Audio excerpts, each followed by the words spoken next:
Welcome to number 4. Yes, good evening guys, Rowan here. It's a very special one.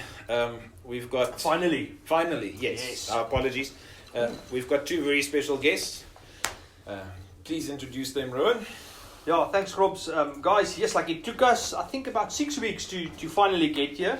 With us tonight, as promised, is Frans van Dyk. Frans, I'm not going to introduce you. I think you need to do that yourself and his business partner and colleague Nico van der Merwe. And it's not fair of me to introduce you. I think you guys should introduce yourselves and you can do it much better than I can.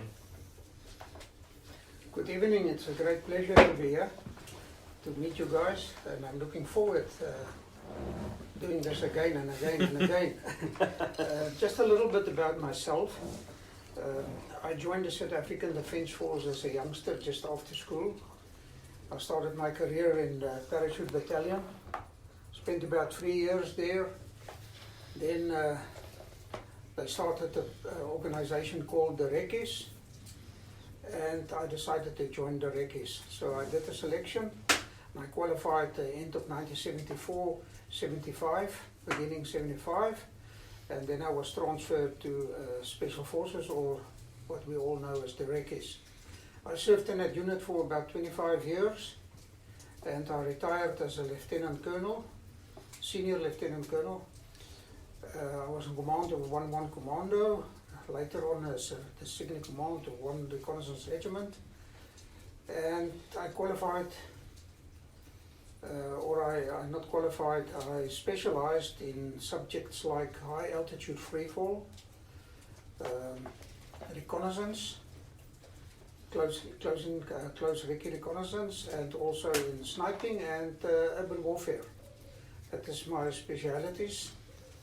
And I retired in 94. I did not retire, I resigned in 94, and then I started big game hunting. And I hunted for many years a big game. I ran my own concession up in northern Mozambique, close to the Tanzanian border. And recently I stopped the hunting and I moved here to Mossel Bay area. But I'm itching to get back to the hunting again. I want to walk on the tracks of the elephants again. So that is me, Frans van Dyk. A little bit more. I was wounded twice in combat. I did the highest qualification in the South African Defence Force, namely the so-called Senior Army Command and Staff course, which qualify you to go all the way up. So that is me. Thanks guys. Yeah, nice to be here. What a CV. What a CV, yeah. Nico, and you, tell us about you. Yes, I just missed the bush war. That's the first part I can say. When I was a small boy, my father used to watch the news at 8 o'clock, listen to what P.W. Botha has to say, and this thing of joining the military was always part of the dreams I had. Very unfortunate for my dad, I was the only child within the 5 children that didn't go to university for a degree, and I just phoned him today and said I joined permanent force. So it was not a nice call, but I had to make it. Yes, I started a national service in '92 in infantry school. After that, I was transferred to 7th South African Infantry Battalion. I was a platoon sergeant there. Palaborwa, no? Yes, that's Palaborwa, yeah. And they say join the army and see the world.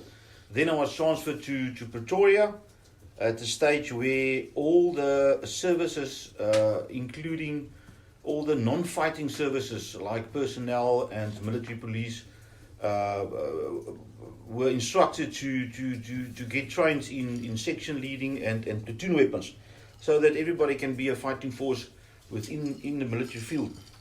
So as a chief instructor at the TIFI unit, technical services, I was as a corporal appointed as the chief instructor for these courses. And yes, okay, and then didn't all went how I wanted to go, so I was asked for a transfer back to a fighting unit, and they sent me back to infantry school. Yes, there I have been until 2000, and opportunity came by where we could apply for a post in a special forces unit. At that stage, it was a great honor. Because of the speciality training that I had within the infantry battalion. Now, just to give you some clarity, the Recce's did work on strategical level, and the infantry guys, they did work on battalion level. So my special interest in the infantry was reconnaissance, but on a low level. The idea of reconnaissance within an infantry battalion is so that you can still stay in support of your support weapons, which are the mortars, the 81mm mortars, that they can go up to 5 kilometers, or if you have air supply or air support, then you can go up to 10 kilometers. So that's basically the range of the reconnaissance within the infantry battalion. There was a post in 4 special forces to do the operational coordination and planning, and I went for the post and I got it, and that's how I came to know all the guys called the special forces operators. They are a special kind of soldier, and just to give you one thing, I was deployed outside the country in Central Africa, and my mother was very worried. Are you safe, and all those type of things. So I told him, don't worry, I'm within the best soldiers, or in the company of the best soldiers in the world. Oh yeah, you're surrounded, you've got a very good security detail. Yes.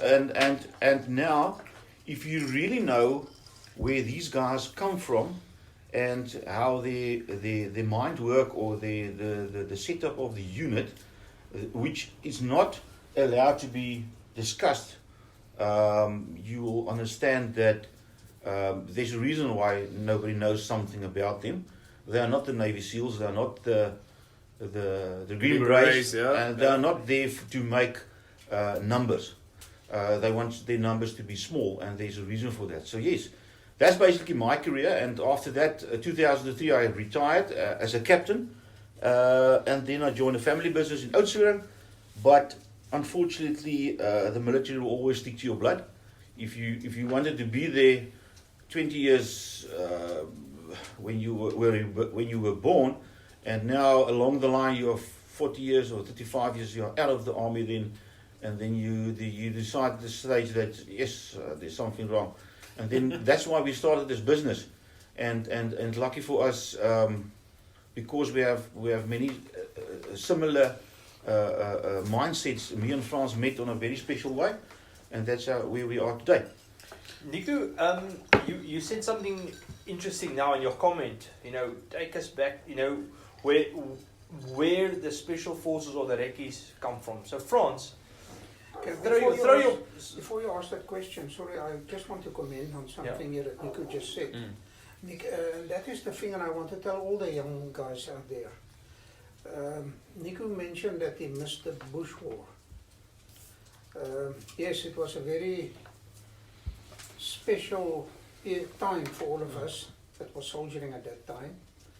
But I would like to say that later in the conflict, while we were still doing the Bush War, things started to heat up inside South Africa, and all the unrest and things like that in the local communities like Soweto and all those places started, and that was a big problem.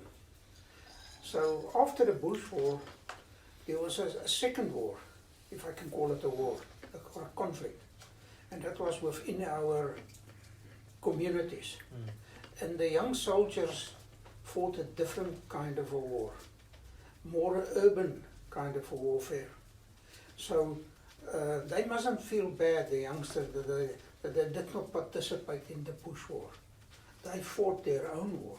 Yeah, and it was tough, technically. And they picked up great experience in fighting their own war. And I'm sure one day they will start writing books about the warfare in the urban areas within the boundaries of South Africa. Yeah, just to put it in context, I think the period and the specific time, I think it's from about 1990 to 1994, that transitional period when Nelson Mandela was released from prison. I think that was a very turbulent time where a lot of killings was happening between, I think it was the Inkatha Freedom Party and the ANC. Correct. In Natal, And what was it? Is it the UDF? What were they? The SDF, the self-defense units, and SDUs, but it was a very turbulent time, and I think there were more casualties in that 4-year period than in the whole period of the Bush War. But just a little bit extra. I know France and them, they've actually involved with a book. The first one that came out was One Recce, the Night Belongs to Us, and it was written by Alexander Strachen. And Nico and France, they are also involved now in, what would we call that? Is it sniper training? Or is it just rifle marksmanship training? What do you guys call your training course? We call it, there's So, what's the name of the business? the business, Yes. SFC Tactical Solutions. We are based in Oudtshoorn, but we present training at this stage in a radius of about 500 kilometers around Oudtshoorn, so we can travel. Have gun will travel. Yes, have gun will travel. So, looking at the training that we present regarding long range shooting is that you must first understand that there's a sequence within this skill, is that you first need to master the skill called precision shooting. If you cannot shoot a well-aimed grouping or a good grouping on 100 or 200 or 300 meters, there's no way in hell that you can try to do the long-range shooting thing. You can do it, but it's going to cost you a lot of money. And that's where I think the shortfall is currently. Is the guys have Serious kit, yeah. They have it available. Yeah. You can go to any gun shop and you can buy what you want. But now what happens is they start to shoot on, let's say 800 meters, and now they have 5 shots, and they will, what we call... What you're referring to is, as you shoot, you make corrections on your you last make shot. visual corrections. Yes. You do not make corrections according to your calculations or what we call is your shooting solution. Yeah. And I think the shortfall within the long range community right now is having a shooting solution available to yourself where you can take a well-aimed shot at 800 meters and hit your target with the first shot. I think what that refers to, and we've had this discussion. So I'm obviously, and yes, I forgot when we did the prepping for the show just before we started recording. We were talking about what we're going to talk about. So I'm really interested in the hunting part, your professional hunting period. But the way I see it, my son and myself, we shoot, and we sport shoot and we hunt. And one of the things with hunting is that I explained to him, and my son's 15 now, it's software and hardware skills. I shoot a Howler 1500 with a nice, it's a Hawk, very, very strong telescope. It works fantastically, up to 400-500 meters, not an issue. And that's the hardware part of it. But there's definitely a software part. As soon as you start looking, especially with the MOA scope that's on the second focal plane, it took us a while to really understand. Like, if you zoom in on 16 power versus on 4 power, the bullet drop is different. And all these things, I think what's happening now is a lot gets lost because some of the hardware is so cool and it works so well. You can put any guy behind it, and like you said, they can shoot it, and they can shoot it well, but they don't necessarily get that first shot. They're solving software problems with hardware. Yes, yeah. And the thing that people don't understand is, and I'm going to use this anyway. Okay, wat wil ek gesê het? Kan ek use the example? If you want to use a GPS to navigate yourself, and you don't know how to use a compass and a map, what will happen if the GPS runs out of battery power? And then you will not be able to use a compass and a map. Right, so the basics of first precision shooting, before you go over to long range shooting, is you must know how to do manual things. Like how to do the manual adjustment, the calculations, how to work out your solution. And from there, you can go to advanced systems and train with them. Nou, te genoeg gepraat. Fantastic. So, Robin? yes. Ek dink.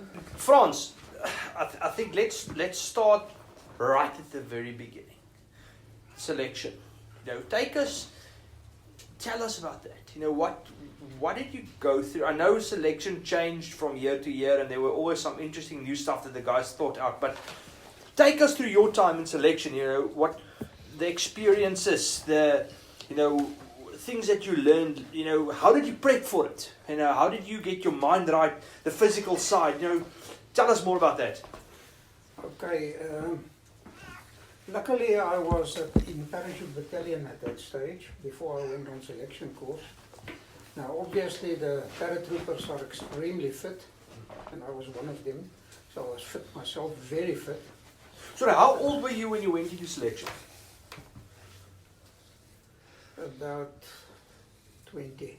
20. Okay. Yeah, it's young. More or less. Okay. So, you have to be extremely fit and prepare yourself and become very, very fit and more. Okay. Second thing is the mental preparation, and that is your strong weapon. You can overcome everything and anything in life if you are mentally prepared, and that is a strong point of the Special Forces guys, is our mental preparation. So yes, you have to be extremely fit, mentally fit. Luckily, I had a lot of friends. Well, Special Forces those years when I did selection was very small. It was about 13, 14 guys in a unit. Sure, that is small, yeah. And I knew most of them. Some of them were very big friends of mine. And they helped me with the mental preparation and so on. So I was really... What year was this? 1970, in 74, beginning 75. I qualified in the very, very early in 75. Was that the first selection course? No. The first selection course started in the late 72. 60s, early 72. Yeah. Okay. Yeah. But there were only a few selection courses in those In between, years. yeah. So, yes, so you have to be prepared to go on that course. If you are not prepared, you will not make it. I guarantee you, you will not make it. So, first of all, we went to Pretoria, the group, and there was a lot of us. Can't remember the exact figures. You do the medical, you do psychological tests, screening, they look at your military background in detail, etc., etc. So you have to pass all these things. Plus, you must have matric and above a certain IQ to qualify. So they test you really well, even before you get to the selection course. Thereafter, for the few of us that made it, I think it was 75 of us, we started off in Dimbu, in the Limpopo province. Oh, yeah. Okay, in those years it was North Transvaal, Northern Transvaal, on the banks of the Limpopo River. At Medimbo there's an army base there. And we did 3 weeks over there, and it was just walking and walking and walking and walking, day in and day night, with heavy equipment, poles, drums full of water, etc., etc. So quite a lot of guys didn't make that phase in Medimbo, that 3 weeks. And in between, whenever you wake up or whenever then you do PT. You never sleep. You never get food. You have to look after yourselves. Yeah, every now and then they will throw it in a bully beef and that's it. So thereafter, the C-130 plane picked us up at Medimbo, and they flew us to Caprivi. And we landed at Mapacha, that's near Katima Molina. Oh, yeah. Now, luckily before, when I was in parachute battalion, I spent some time in the Caprivi as a paratrooper. We were basically the very first soldiers that took over from the police. Oh, wow, okay, yeah. Okay, so I was familiar with the Eastern Caprivi and a little bit of the Western Caprivi. In any case, we landed at Mapacha, and the moment the ramp opened, It's warm. wow, It's hot. Yeah. not only that, there was one of the instructors waiting for us. His name was Sergeant Major P.W. van Heerden, and he was an extremely tough guy. He spent many years here in Oudtshoorn in the infantry school. And the selection started just there and then.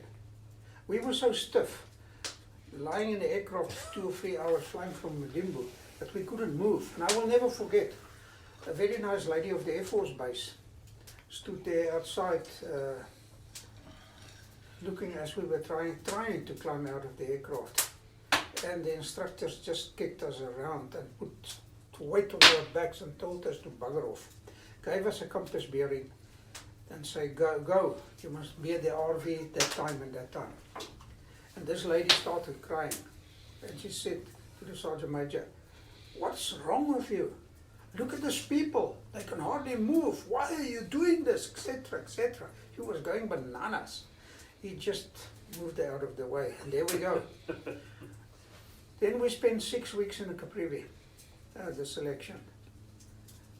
It was- 6 week selection. Like Yeah, they obviously, just to put into context, I understand that selection got shortened Yes, quite yes, considerably. I'll Yeah. come to that.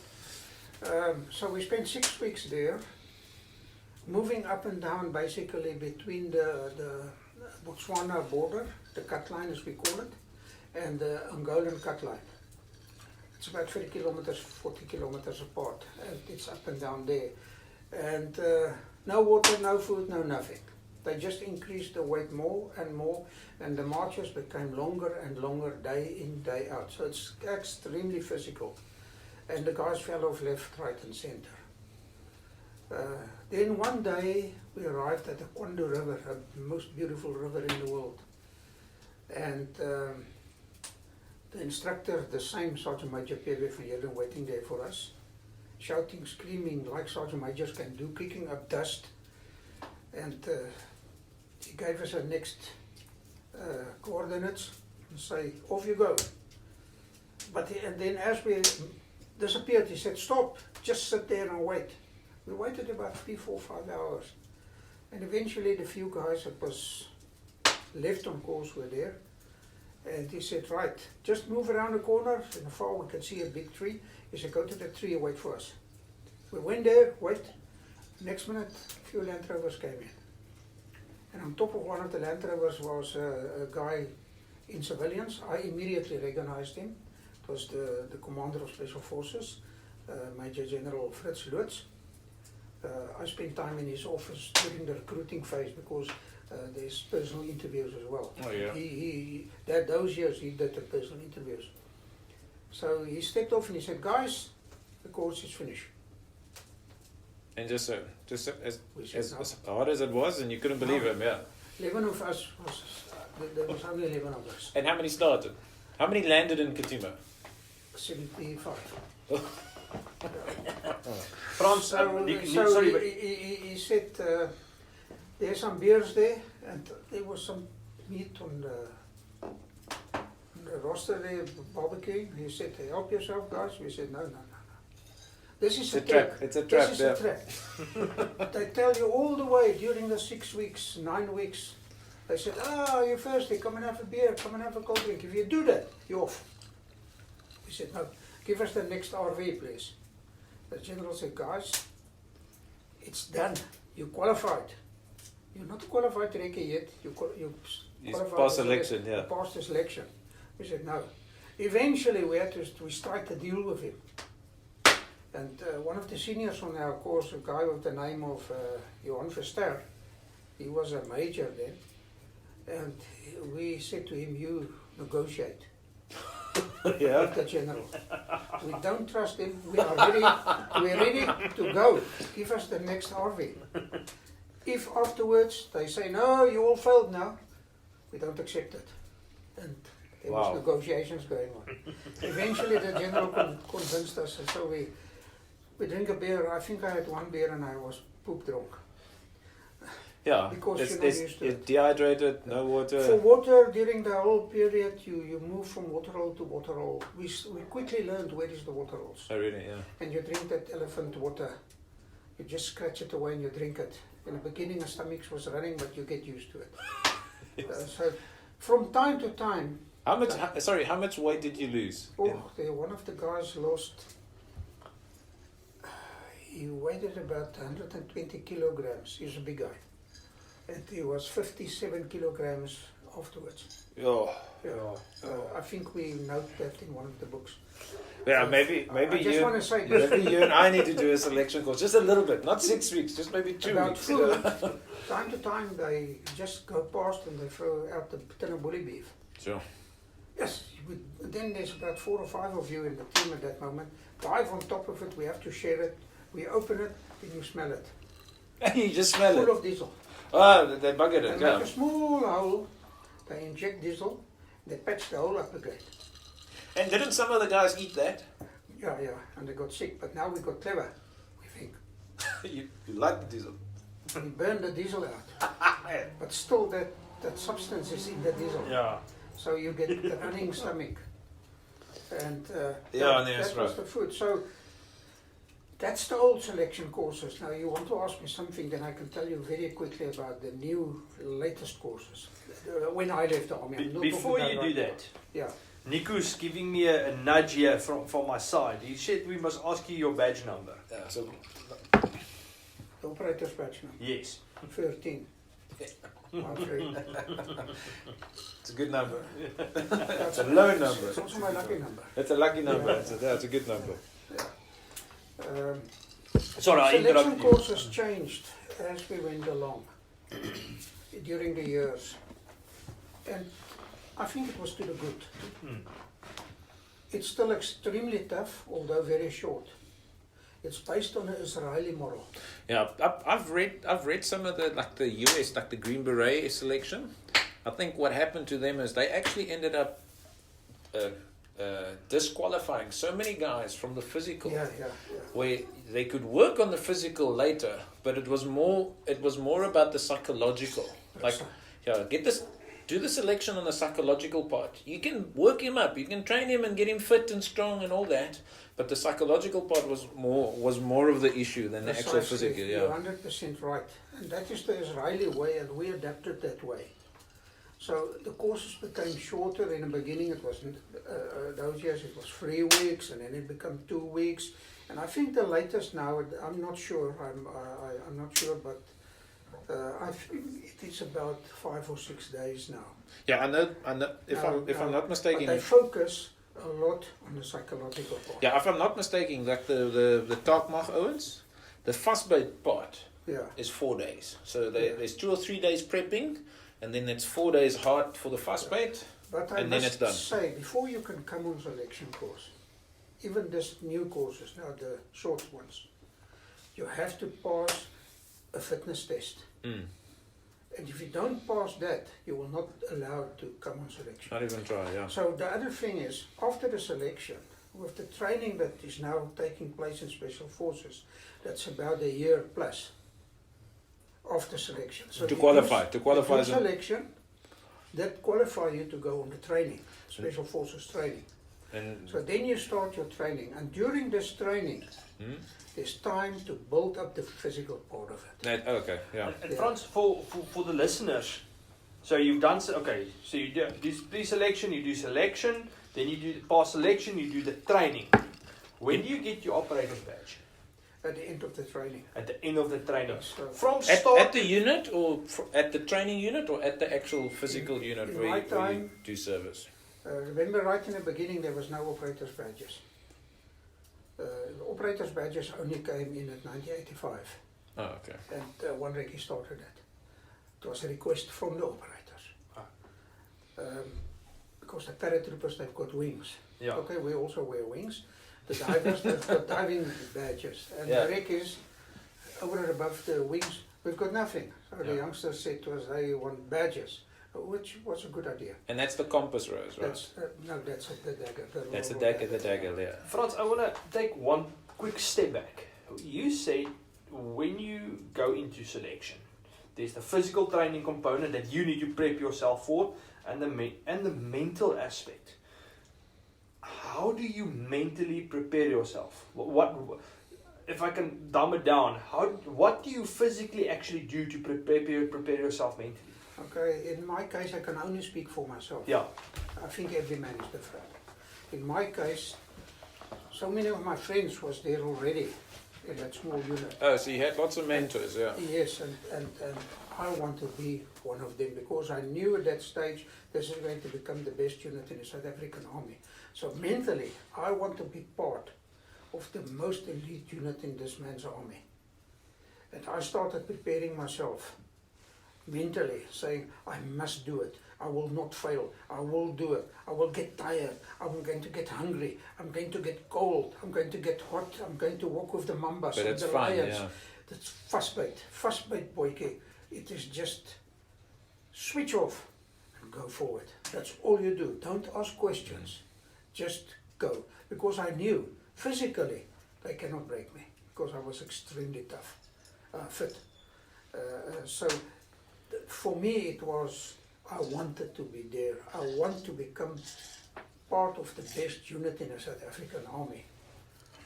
And that is my mental. During the selection, you come to a point, all 11 of us that passed, you come to a point in your selection, and that is the advantage of the long selections. Mm-hmm. The short ones, it cannot happen, I don't think so. But on the longer ones, you come to a point where there's the point of no return.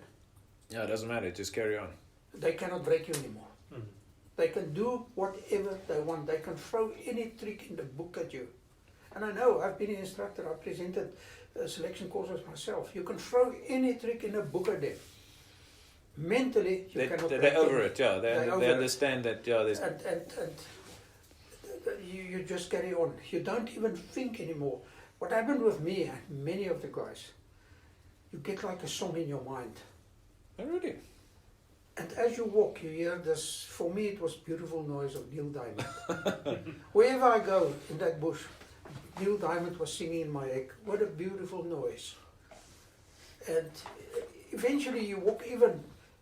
You're in tune with it, yeah. In tune with it. Wow. Yeah. So that helped you to overcome this. And another thing is, I never show the instructors that I'm tired. They never show weakness. Yeah, I arrived there. Would they pick on you, especially if they saw there was weakness? Yeah, if there was a If weakness. we pick up somebody as weak, he's got a weak point, we zoom in on it because we want to break it. If we can break him, he's off the course. He's a goner. So if you show a weak point, they will zoom in on it. Then you must understand, in the early courses, in my course, there was no psychologist walking with us. Later on, those kop krumpers, head shrinkers as we call them, they got more and more involved. Not in the presenting the course, but they sit every evening, they listen to the guys where they sat at the RVs, they listen, they talk to them from time to time, they fill in questionnaires. So they were working on this part, on the psychological part. And they could quickly, there was debriefings every night, and those people will tell us, the head shrinkers, and they will say to us, listen, that guy is not going to make it. He's got a weak point. Pick on him and work him out, yeah. Work him out. And we quickly, in book number 1, there's a story about a guy called Devil the Bear. He was also one of the instructors on my course. He was one of the founder members. He picked up a weak point in some officer. And when he identified that weak point, it was 2 days, that guy was gone. And it was an extremely fit guy. So now, I'm going to jump a little ahead. Look, Yes. we've discussed this. Your bona fides are there. I've got some serious, not serious questions, but stuff that sort of bugs me in terms of the physical ability. Now, just to put it into context, so we never been to the army. I've played some rugby. There's some physical level to it, but the way I see it and how we try and exercise these days, I was doing CrossFit for a very long time. And something that sort of bothered me is like, especially in a special forces type of scenario, you guys obviously were super fit, but you had to maintain that fitness. And to maintain that fitness, you need to do things. Now, here's the thing. So if we do lots of weight and we do lots of physical activity, I'm buggered. If it's really hard, something very specific, I'm not in a great physical condition for 2 days afterwards, like if you do legs or something like that. And it's always bugged me is that, obviously, would you guys, before you go on operation, would you do a workup where you don't start the operation buggered? You start the operation fresh? Or how did that work? Was there a consideration, or did you just have a daily? I do this, I run this much, I do this much exercise, I do this much weight. How did that work? Okay, we had daily programs worked out by clever people for us. And it is like stamina, long distance running, long distance walking, weight training, carrying heavy packs, etc. So speed marches, swimming, Sure. and so on.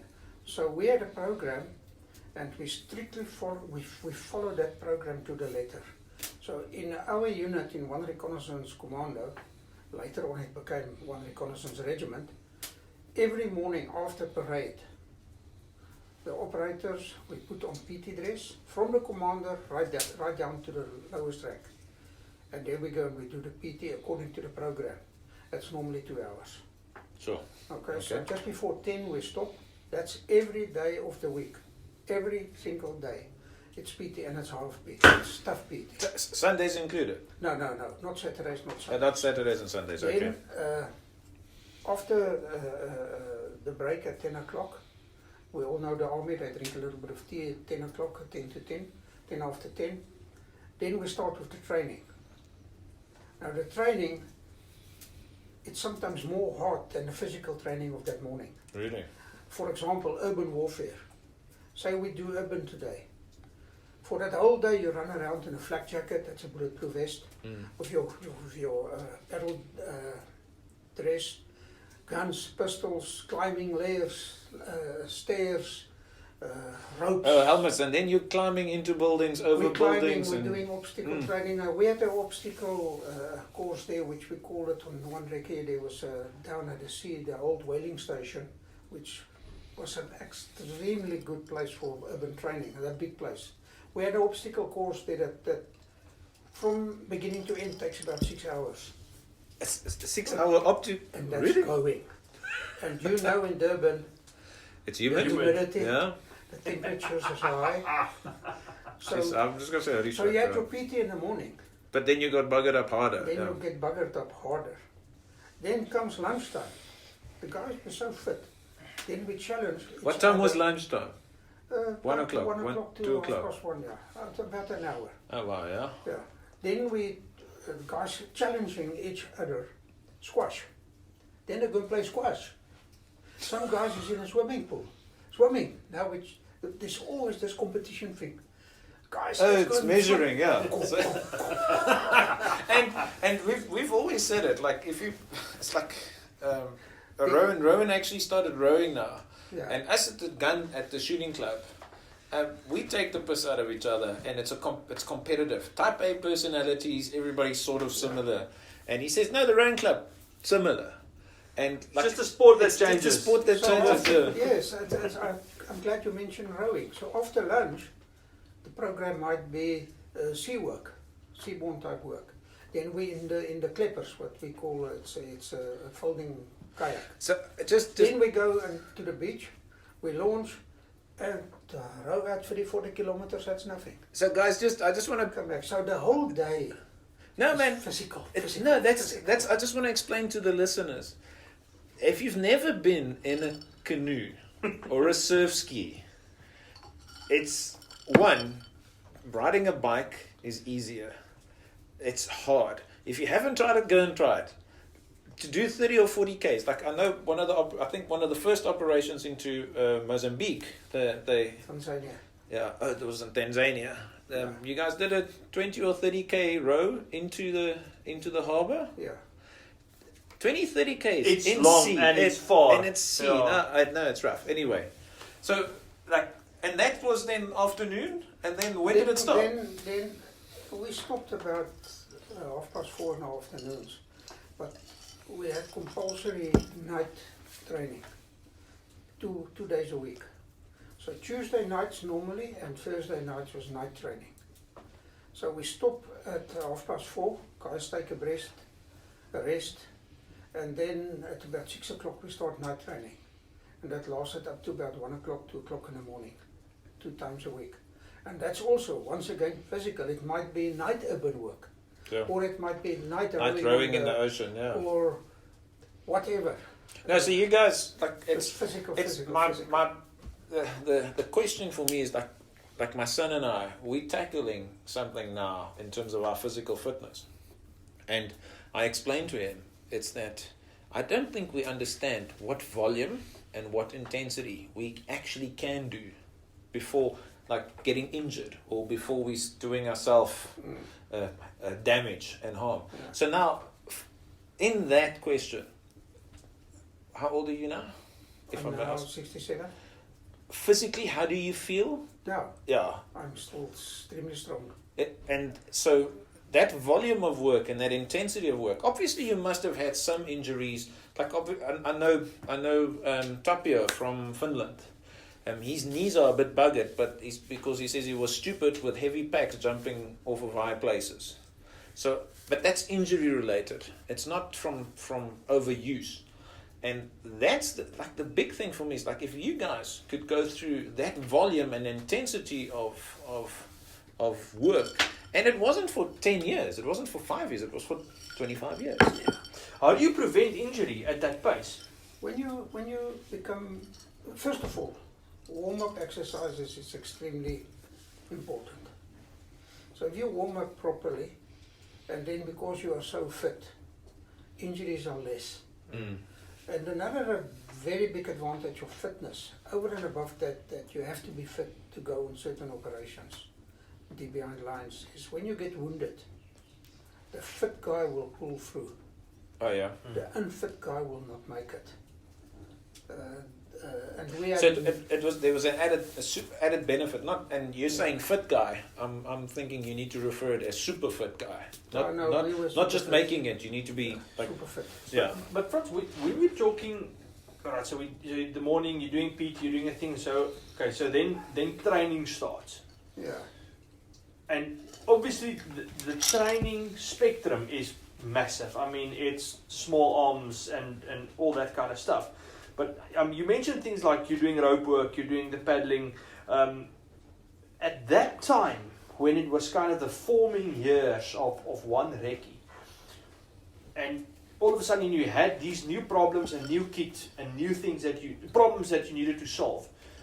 Did you ever make use of people from the civilian world that were subject matter experts in maybe a guy that's an expert mountain climber, or a guy that's an expert paddler, or a expert whatever, to kind of, hey, how do we kind of approach this problem, or was it a very much a let's figure this thing out by ourselves?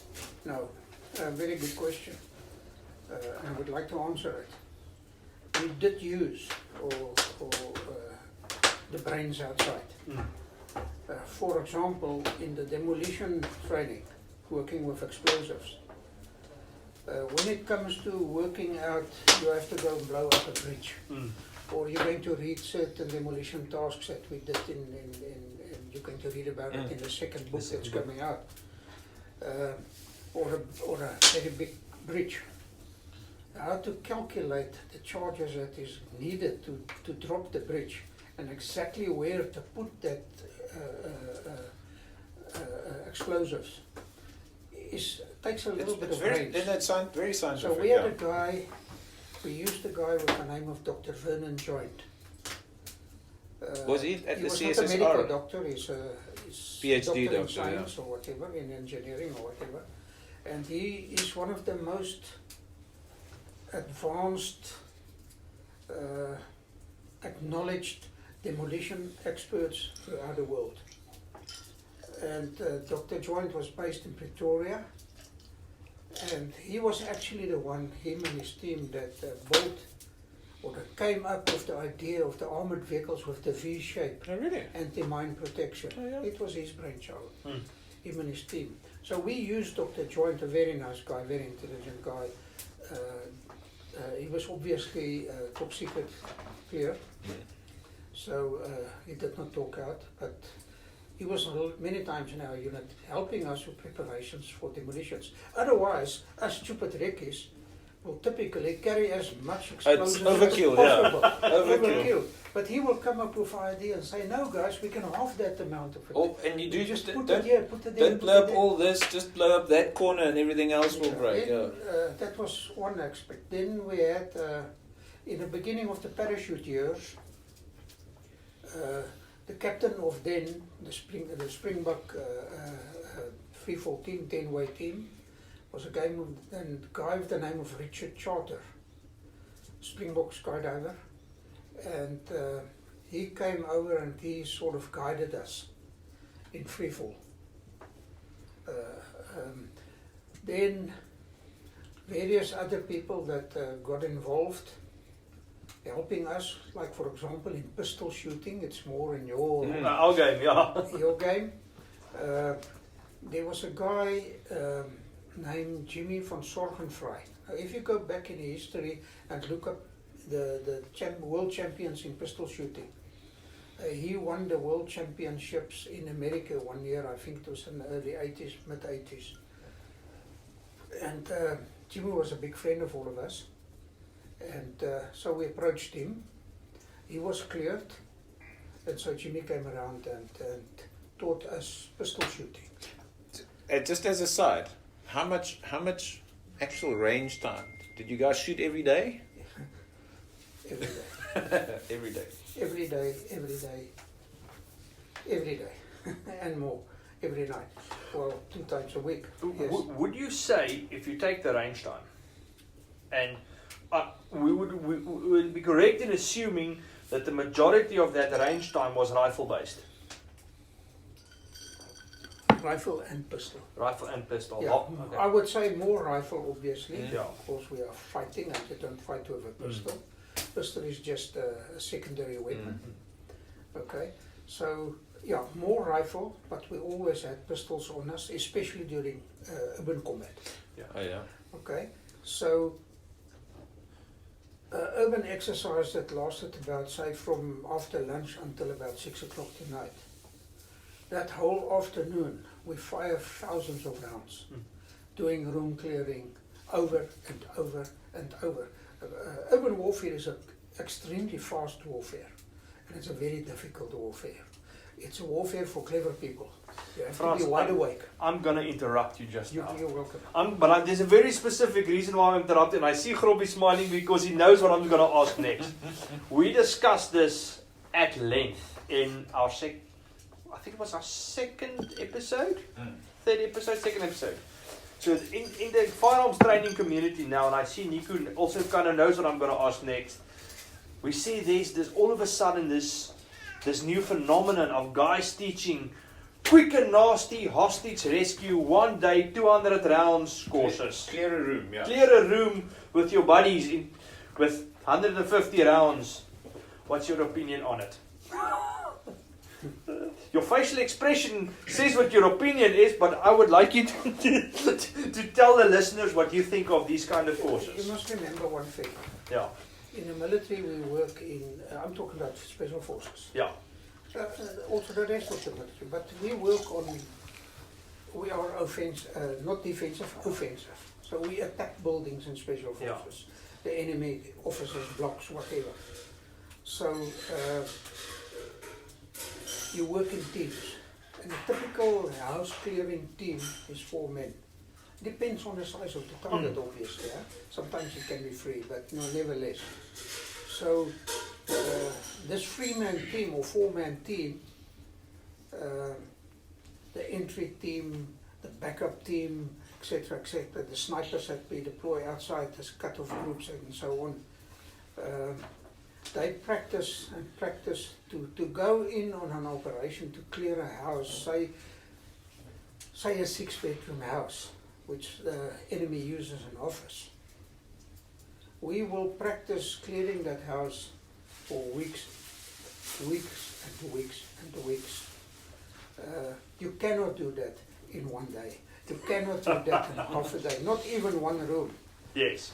Even if you're on your own, it is practice, practice, practice. And another interesting thing is we never ever in one reconnaissance commando or regiment used blanks. All our training was live ammunition. So, yeah, this 1.5 day courses, training, urban clearing of rooms, I think you know what I want to say. You cannot do So it. I just had to ask the question because, you know, Nico, you've been with us on combative concepts courses with Arnu, and you know his opinion on it as well. Quite a colourful opinion. Nah? And we still get so many requests for guys that want to do that kind of stuff. And usually when you tell them, no, it's a stupid idea, don't take your money to somebody, you know, keep your money and start at the beginning, then they get mad at you if you refuse to do that. So from the expert's mouth, it's a stupid idea. Can I just comment on that? We did a training exercise, training for some people 2 weeks ago. And we did a little bit of house clearing. And we only did the very, very basics of how to approach a room, how to look around the corners, and how to shoot 1 or 2 targets in the room. And we did that over and over a few times with live ammunition. But it's only that little bit that we did. There's much more to it. Now you start moving from room to room, down in passageways. People are shooting back at you, etc., etc. Low light conditions where you have to use a torch, throwing whatever, stun grenades. You can present short courses like we did in that afternoon, or that day, but it is the bare basics. And then we focus on the correct drills instead of speed. Speed will come when we go back to that group and we present the second level of that same training, but we step it up now. It's fundamentals, yeah. Then they already mastered the basics. Now we can go on to the rest. It's mind preparation. So if we're talking, you know, during, you know, the selection, the training part, you know, we passed selection and when you guys were doing your thing, talk to us a little bit about equipment. You know what, I mean, it was, 40 years ago? Yeah? What did you guys use, rifles, pistols, and what were favorites? And just give us some background on that. Okay, our main weapon, assault weapon, was the AK-47. Why? Sorry. For the listeners. Yeah. Yes, the reason for that is special forces are fighting deep behind enemy lines, or far behind enemy lines. And there you can, AK-47 ammunition is like popcorn here in South Africa. Yeah. You can pick it up anywhere. So there's another reason. All the equipment we used in special forces was non-traceable to South Africa because we did operations outside the country. So everything we did, all the equipment we used was non-traceable to this country for political reasons, obvious reasons. So pistol-wise, we used the Browning high power in those years. Later on, we could not get the Brownings anymore, so because of sanctions. Remember in those years it was sanctions, full sanctions. So then we switched over to the Beretta. Okay, however, some guys like myself, we just stand by the Brownings. We like the Brownings. It was just a secondary weapon. Machine guns, we used the Russian PKM, light machine gun. It's very popular. I think it's one of the best machine guns in the world. No, I don't think so, I know so. That was the basic rifles that we used. Equipment-wise, I just mentioned that we could not use ordinary South African equipment because of non-traceability. So we developed our own equipment. In the beginning, or like a friend of mine used to say, in the barnstorming days, we had to do with what we can lay our hands on. We stitched and make our own webbing, we bought boots in the civilian market. Later on, we had some guys that built equipment for us, and then we started developing seriously our own equipment from top to bottom, from helmet to boots, everything. And each and every operator in the unit participated in that process. So for example, the rucksacks, and they're still carrying it today. The guys came to me as their commander at that stage, the commando OC, and they said they want new rucksacks. The rucksacks are not good. So I gave the project to one of our staff sergeants. And I don't want to mention their names because I must just clear that with them. In any case, he got a team together of all NCOs, corporals, sergeants, sergeant majors, and they started drawing, experiencing, and eventually we had a fantastic rucksack. Helmets, everything. Did you have, for the individual operator, did the guys customize what worked for them? Yes. Yeah. Yes, they did. We issued them with this new equipment that we developed ourselves for Special Forces. And then it was up to the man himself. He had the option, for example, chest webbing to carry the magazines in the chest, or side pouches. There was no restrictions. You carry what you feel comfortable with. And even if you want to cut off something and add on something, they were free to do it. That's it. Do I answer your question? Yeah. Okay. Yeah, no, that's okay. So just like just to touch quickly on some aspects. So now we're not going to talk operations. I think you mentioned before that the second book. What is it called? Recce in? No, it's going to be the same. One Recce. Yes. Subtitle: Behind Enemy Lines. Behind enemy lines. So Yeah. you mentioned before that that'll be very much info or stories about the actual operation. So we don't want to talk operations tonight. I think we'll be happy to get the book at some point in time. But I've touched on the fitness, but there's some silly things. Like I always wondered, like, were you married? When did you get married? Or I know it might be super personal, but No, it's not personal. did you get married while you were? Obviously, you must have gotten married while you were in the Recces because you were so long. That's correct. But I hang on for quite a long time. And I only got married when I was 35 years old. I was too busy doing operations and enjoying myself. So, yes, I got married in 1989. It was at the end of the war, Oh yeah. basically, the end of the war. But I knew my wife obviously before that. Yeah. And so being the end of the war, it was probably a lower operational tempo at that point in time for you, or did your wife have to deal with you being away forever, or was that part of the deal? No, there was no deal. There was no deal. No, she did not know what she was married into. Now, you mentioned that it was at the end of the war, maybe more relaxed, more whatever.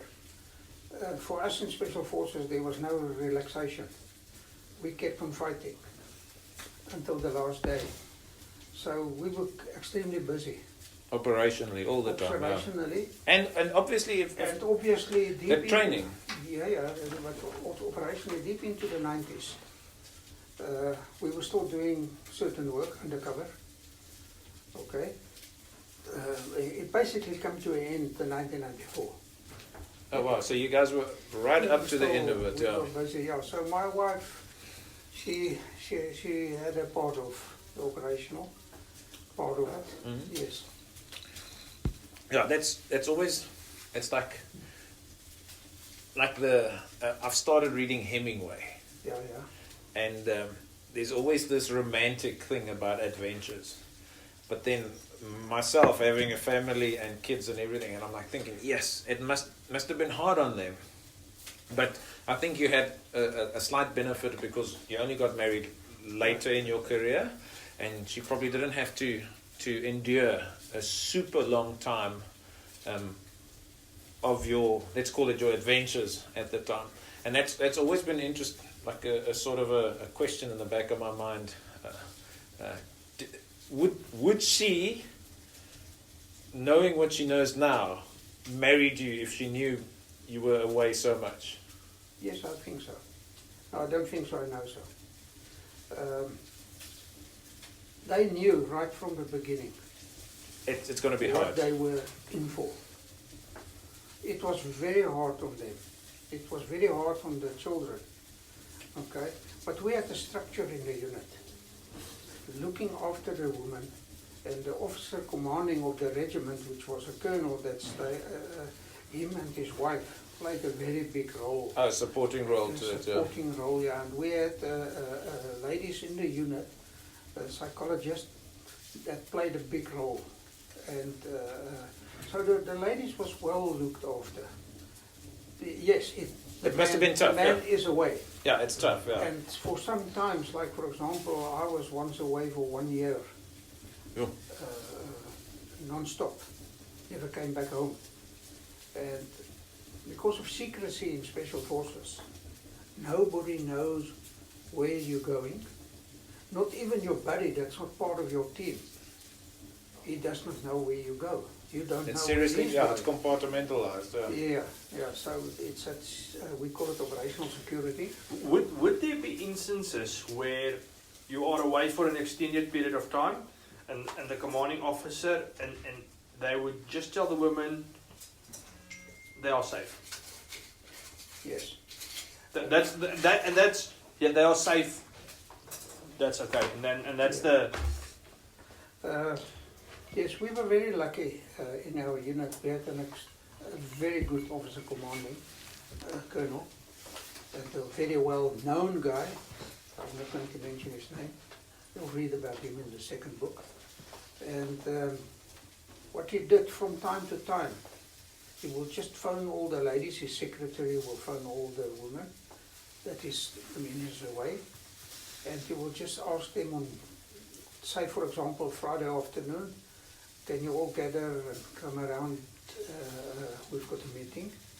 And then he will just socialize a little bit with them, him and his wife.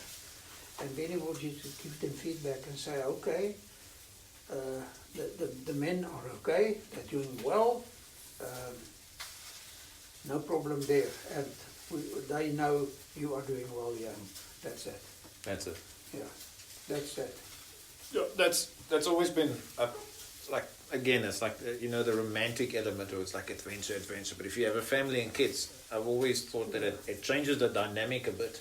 But I suppose it would count in the unit's favor that you guys, as you go, you are confident that they are sorted out, like everything. Because it's like, I can't imagine you going far away to go play or do whatever you need to do, which is strenuous and stressful, and then have any sort of doubt that your family's sorted out, everything's okay. No, we knew all the way that they are sorted out. Like one lady mentioned in book number 1, she said the woman also went on a selection course. Oh, really? And when the guys were away, they're the ones that's walking around with the pliers and the bobbejaan spanners and the lawn mowers and looking after the house and the garden. But the unit supported them. So, lady, you've got a problem? Yes, the grass is long. Okay, don't worry. The guy that's doing the garden in the unit will be there on Friday. So they do the lawn for them and look after the garden and so on. So yeah, it was very supportive. So this, when did you leave the army? What year? In December 94. 94. So that's, Yeah. so you pretty much left when everything was said and done, and then into the new government. And then what did you go and do then? I went to Angola, back to my old hunting grounds. And this time, funny enough, I got a contract with a South African company, and that's actually why we left, because the writing was on the wall. Oh yeah. So we were contacted by this company, a friend, a very big friend of mine, also in Special Forces. And they offered us a job in Angola as in the security industry, because they started up an operation in Angola, in the oil fields. But then it happens that we started in the diamond field first. And so we were the managers, the two managers of that company. And I worked there for 3 years. And funny enough, the company that we worked for belonged to the Angolan generals. So you worked for the previous enemy. Precisely. Yeah, but as soldiers always say, doesn't matter where you go in the world, we soldiers, we are not cross to each other. Or with each other. It's a profession, yeah. We just have a job to do. If the politics say attack, that's what we do. So we worked with the generals, and it was quite an experience. It was an experience for me personally, because I could walk grounds that I walked previously in great secrecy. For example, I was dropped by a submarine one stage to go and do a job, and during this period that I was working for the generals, I had the opportunity to go to the very spot where the submarine dropped me, or the rubber ducks, and I walked the route towards the target. Oh wow. And eventually I walked to a target that we blew up. You will read about it in the second book, the very last chapter. So that was quite interesting. Amazing, yeah. It's amazing, you know, and we're not cross to each other, with each other. Not at all. Did these generals know your background to some degree? To some degree, yes. What happened is, just before we started there, we first flew to Angola, to Luanda, and we were introduced just by name, no background. And then one night we said to the general manager of the company in South Africa, he was with us there, we said to him, listen, these generals, do they know where we come from, our background? Will they not lock us up here? He said, okay, we're going to discuss it tonight. But that night we had a meal with the generals of the company, it's about 6 or 7 of them, including the chief of the Army of the Angolan Forces, very intelligent man. We sat around the table, and then eventually the South African side, he said to us, listen, you want to tell him something, where the two of us came from and our background. And the chief of the Angolan Defence Force, he was then still the chief of the Defence Force. They were all still part of the army, all those generals. They were allowed to have 2 jobs, small jobs, whatever. Like the African way. The African way. And he listened, and then he said, but what's the problem? He said, no, our boss said, he just wanted to, if you're happy with this. He said, the war is done, it's gone. It's not a problem. And in the end, after 3 years, we became quite big friends with these generals, because they're people like us, and that's it. If you think back in your time, Yeah. and specifically to the enemy soldiers, you know, which from wherever they came from, where the faction or whatever, it doesn't matter. What would you think is probably one of the biggest, it's a bit of a broad question, but biggest myths that the average person had, or still have, about the enemy soldier of that time? I'm going to just use a stupid example. Maybe people thought that they were really stupid or something like that. But from your experience having fought them, and then now later almost working with them, what do you think is probably one of the biggest misconceptions about the enemy soldier that we had? Because there was a lot of propaganda and stuff that time as well. What would you think? I would like to answer it this way. On the Rhodesian side, we fought against Zambla and Zebra, and the Frelimos from Mozambique. In Angolan side, we fought obviously the MPLA, although they were not our enemies. They are only hosting SWAPO, and then the Cubans.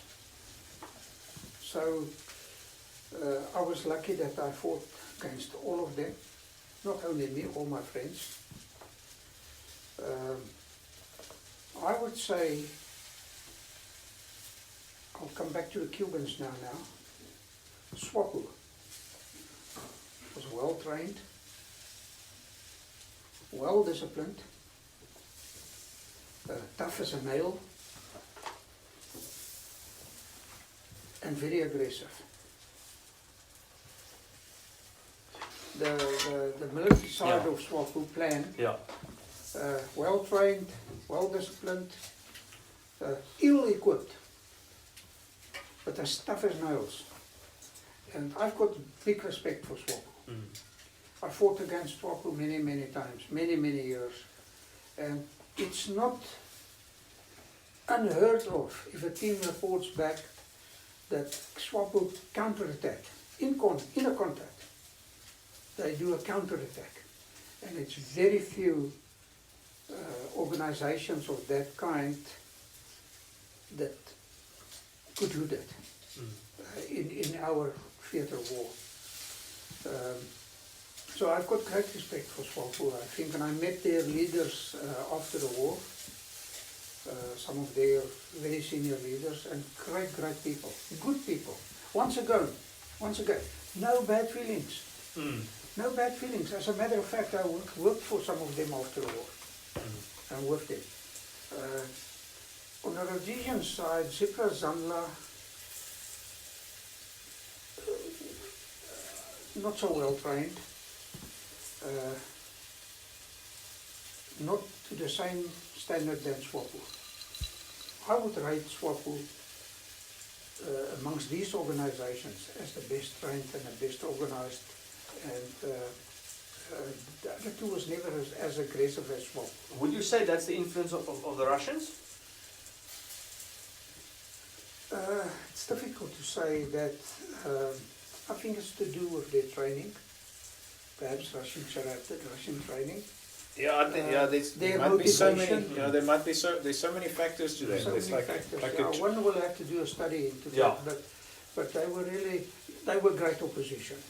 Okay. The MPLA, Angolan military, it's a big military, and in the end they had their superiority, yeah. over the South Africans, but that was not a problem for us. Night work. Our first book, The Night Belongs to one Recce. They could not fly at night. That includes the Cuban pilots. Oh, really? I think Cubans can fly at night. Russians obviously can fly at night, but there was no instrumentation, I think, in the aircraft here for night flying. So the night belongs to us. Yeah. They could not, and our pilots was well trained. I think we had the best fighter pilots and helicopter pilots in the world, and I still think that today. Yeah, They could fly nighttime, daytime, anytime. So nighttime, they got active. Yeah. In the end of the war, around Kutikonaval and those times. When the Angolans go to bed, South African pilots are in the air. Oh, wow. Yeah. I know I've got personal, and we've met some. I've met some of his kids and or family. Or Arthur Walker. Yes, I know. Yeah. It's not a mistake. I think he's got 2 Honoris Cruxes and a bar. He's a good guy. Look, Yeah, Arthur Walker is the most highly decorated soldier in the South African Army. Up to today. Okay. He's got the Honoris Cruxes 1989, I think. No. I can't remember the date now. But after he was awarded the Honoris Cruxes Gold, and in January that year, and in December that very same year, he received the 2nd Honoris Cruxes Gold. Oh. So he's got 2 Honoris Cruxes Gold. So he is the most highly decorated soldier in the South African Defence Force. Not only in the Air Force or the Army, in the Defence Force. All right. Look, and we've said it now before. I think if we're going to talk, like right now, it's 8:15 here where we are. We're busy brying a flacey, and life is good. And right now, I think I can talk to you till 12 o'clock and 1 o'clock, and there's so much. But I think, just for the sake of the listeners, we know the second book will have a lot of the operational stories in it, and lots of info. Guys, go and read the first book. It's insightful. It'll give you a good background. But for the sake of the podcast, I think what we're going to want to talk now is like life after Army. You mentioned that you were big game hunting. Correct. When and where was this? I cannot remember the dates exactly anymore. It was a long time ago. I hunted big game for about 17 years, if I'm right. So yeah, that's professional hunting.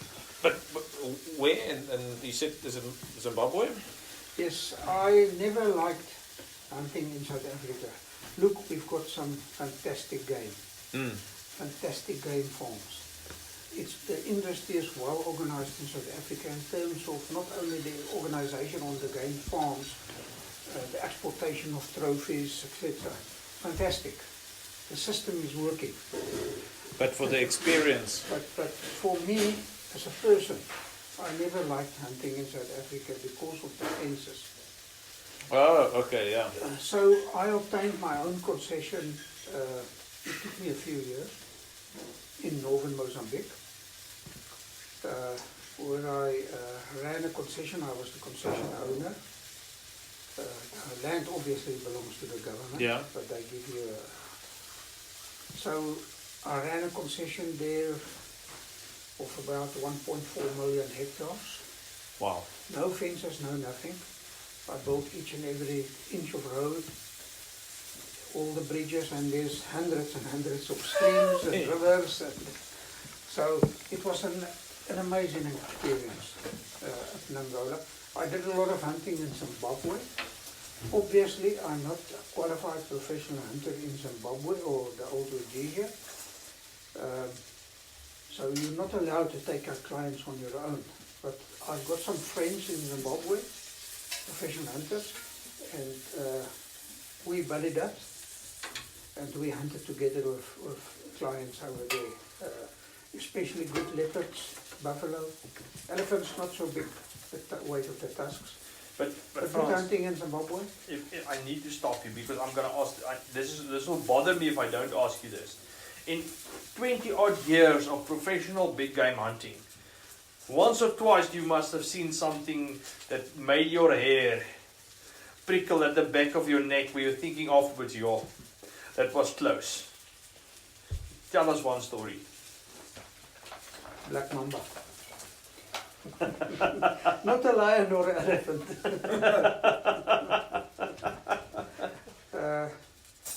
Yeah, that made my hair stand up was black mamba once. My tracker was sick that day.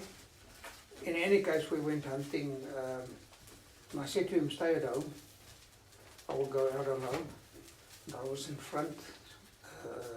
And I saw some animals in the front. My client was about 2 or 3 meters behind me.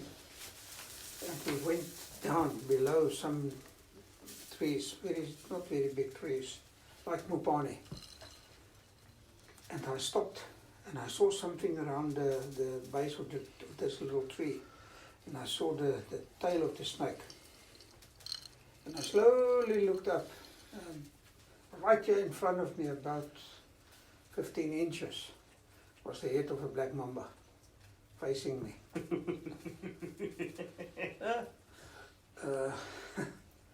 And I realized I'm in trouble. And with the one hand, I slowly showed to my client to stop. Luckily he saw it and he stood dead still. And I froze, I stood dead still. And I cannot remember how long I stood like that, facing the black mamba in his eyes and he facing me. Then eventually I decided I have to do something. And like I said, I don't know if it was a minute or 2 minutes or 5 minutes or 10 minutes, I don't know. And then slowly I started moving backwards. But if I say slowly, I'm talking about millimeter by millimeter, without making any quick movements. And it worked. So I backed off until about a few meters away. I turned around and I said to the client, let's go back a little bit. And now he was chirping like a bird. What's happening? What's happening? We must go and look at the animals. I said to him, listen, sir, wait a little bit. He said, what happened? I said to him, look there. He couldn't see the snake. I showed it to him. I said, there. Snake was still there, the mamba. And I said to him, black mamba. He said, what? I said, there. He said, let's go. We go to camp now. I said, no, sir, we're not going to camp. We just make a little detour and we carry on. He said, I want to go back to camp. Now, the client is the client. What he says So we is law, went yeah. back to the camp. That was, for me, worse than a lion or an elephant coming towards you. Yeah. Where was this? This was in South Africa. In South Africa. Limpopo province, yeah. Yeah. I hunted there on a very big, it's the only farm I hunted in South Africa. I'm wrong, 2 farms. One there in the Limpopo province, that was a very, very big game farm, no internal fences. A friend of mine, about 12,000 hectares. And the same size, more or less, in KwaZulu-Natal. Yeah, that's nice sizes. We used to, like here in the Karoo, an average farm is 3,000 or 4,000 hectares, and you think, oh, that's a big farm, but everything is so few and far in between. Whereas, like in the old northern Transvaal or Limpopo, 12,000 hectares is a fair amount. Yeah, it's a nice piece of land. Now, did you make a full living hunting and offering hunting packages and guiding people? This was until when? Until about 3 or 4 years ago. Yes, I made a full living out of it. It was my profession, and I really, really enjoyed it. You were mentioning you would want to get back into it now. Yeah, and I guided obviously some foreign clients. I had a lot of clients from Italy, and a lot of clients from Poland, few from America. Yeah, from America quite a lot. Yeah, and all of them good people. Mm. And the clients that come out to hunt are well educated. They know the animals. They know animal behavior. They study these things beforehand. They study rifles and ballistics beforehand. So professional hunters that think they can bullshit the clients, it's not so. They know their stuff. No, they don't know the animals the way you do it, or they don't know tracking. Or behavior or something like that, yeah. But they study these things, so you cannot really mislead them. I made a good living out of it, especially when I started hunting in Mozambique, because hunting elephants, and that was what I was doing the last few years of my hunting career, was just elephants. It's normally a 21-day hunt. So Yeah, then it must. it's one or two It's clients. big concession. I never hunted what they call 2-on-1. 2 clients, 1 professional hunter. I never did that. I worked 1-on-1. So for 25, 21 days, it's you and a client, perhaps his wife. Oh, well, yeah. Yeah, and it was. I really enjoyed it. And every year, January, we all the professional hunters. We go into America for marketing. Oh, so you go on expo there, and Yeah, and for you, many years, every year. Yeah. Italy, Spain. So if you go and you want to shoot an elephant, talk gun to me. I mean, I know Robert Roark has got a fantastic book, Bring Enough Gun. If you want to shoot an elephant, what are you shooting with? What's the kind of the bare minimum and what's recommended? Okay, first of all, there's a law that, for example, in this country, as in Mozambique, dangerous game cannot be hunted with a caliber less than 375. 375, yeah. Yeah, so the 375 caliber is a fantastic caliber. It's a good all-round caliber. I really love the 375 Holland and Holland, and most professional hunters and hunters love 375. It's got enough knockdown power to kill the elephant. But, here comes the but. The professional hunter must carry a type of a caliber as backup that can put that elephant or buffalo down. And that you cannot guarantee with the 375. And yeah, for follow-up shots, if a client doesn't have so, doesn't do a good shot. yes, shot placement is everything. But when that thing's charge you, and there's branches in between and grass and things now, and there's dust with an elephant and a buffalo, things get hot. You really need a caliber as a professional hunter that can, as a backup, that can put that elephant or buffalo down. So my favorite was 500 Jeffrey. I used a 458 a lot, quite a lot. 416 Rigby, but I prefer the 500 Jeffrey. And when I do ordinary hunting for myself, I carry my 375. I love it.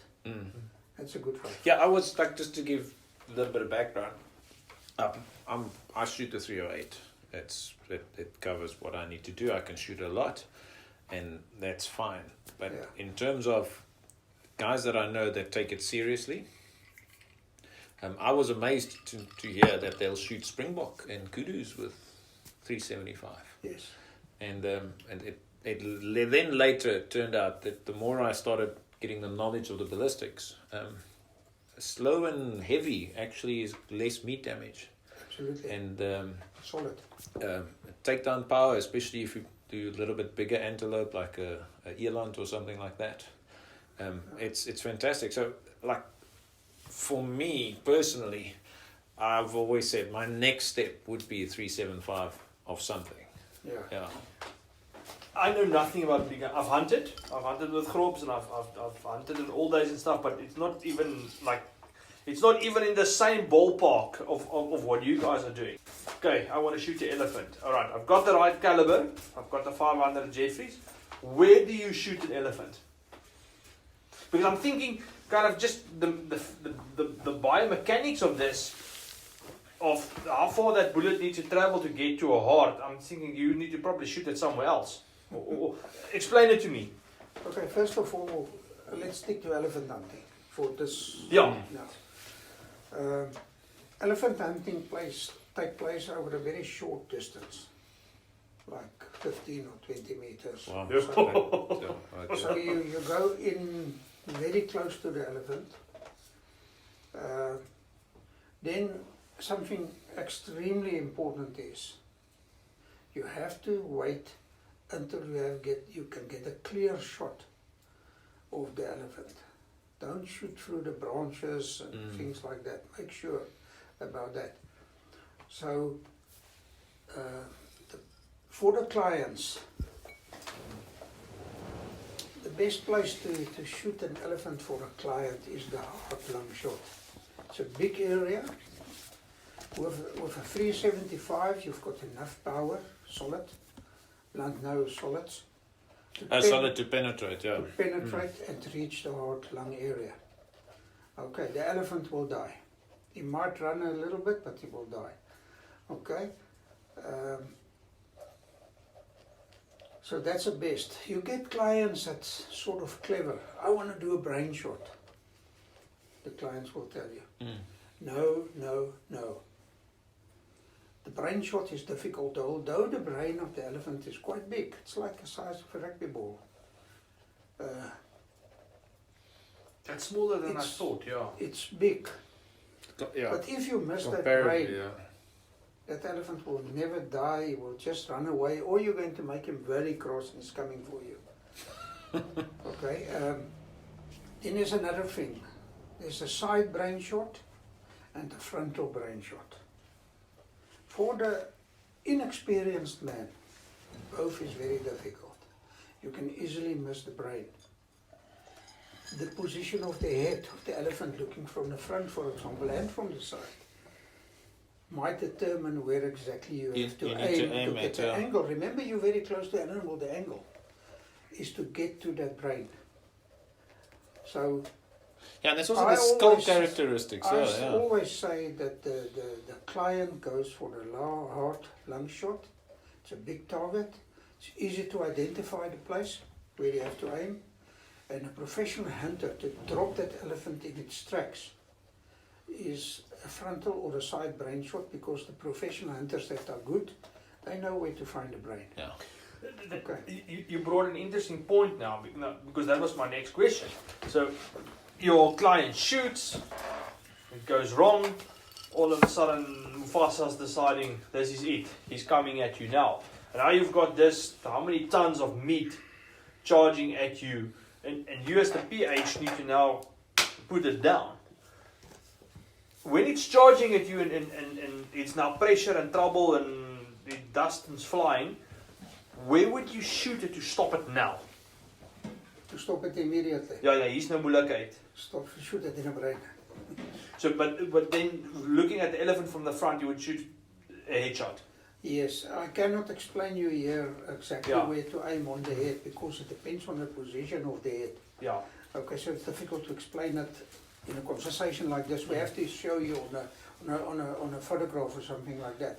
I'm asking some stupid questions here, No, but I know no, we've it's a got good we know a question. lot of guys that have no.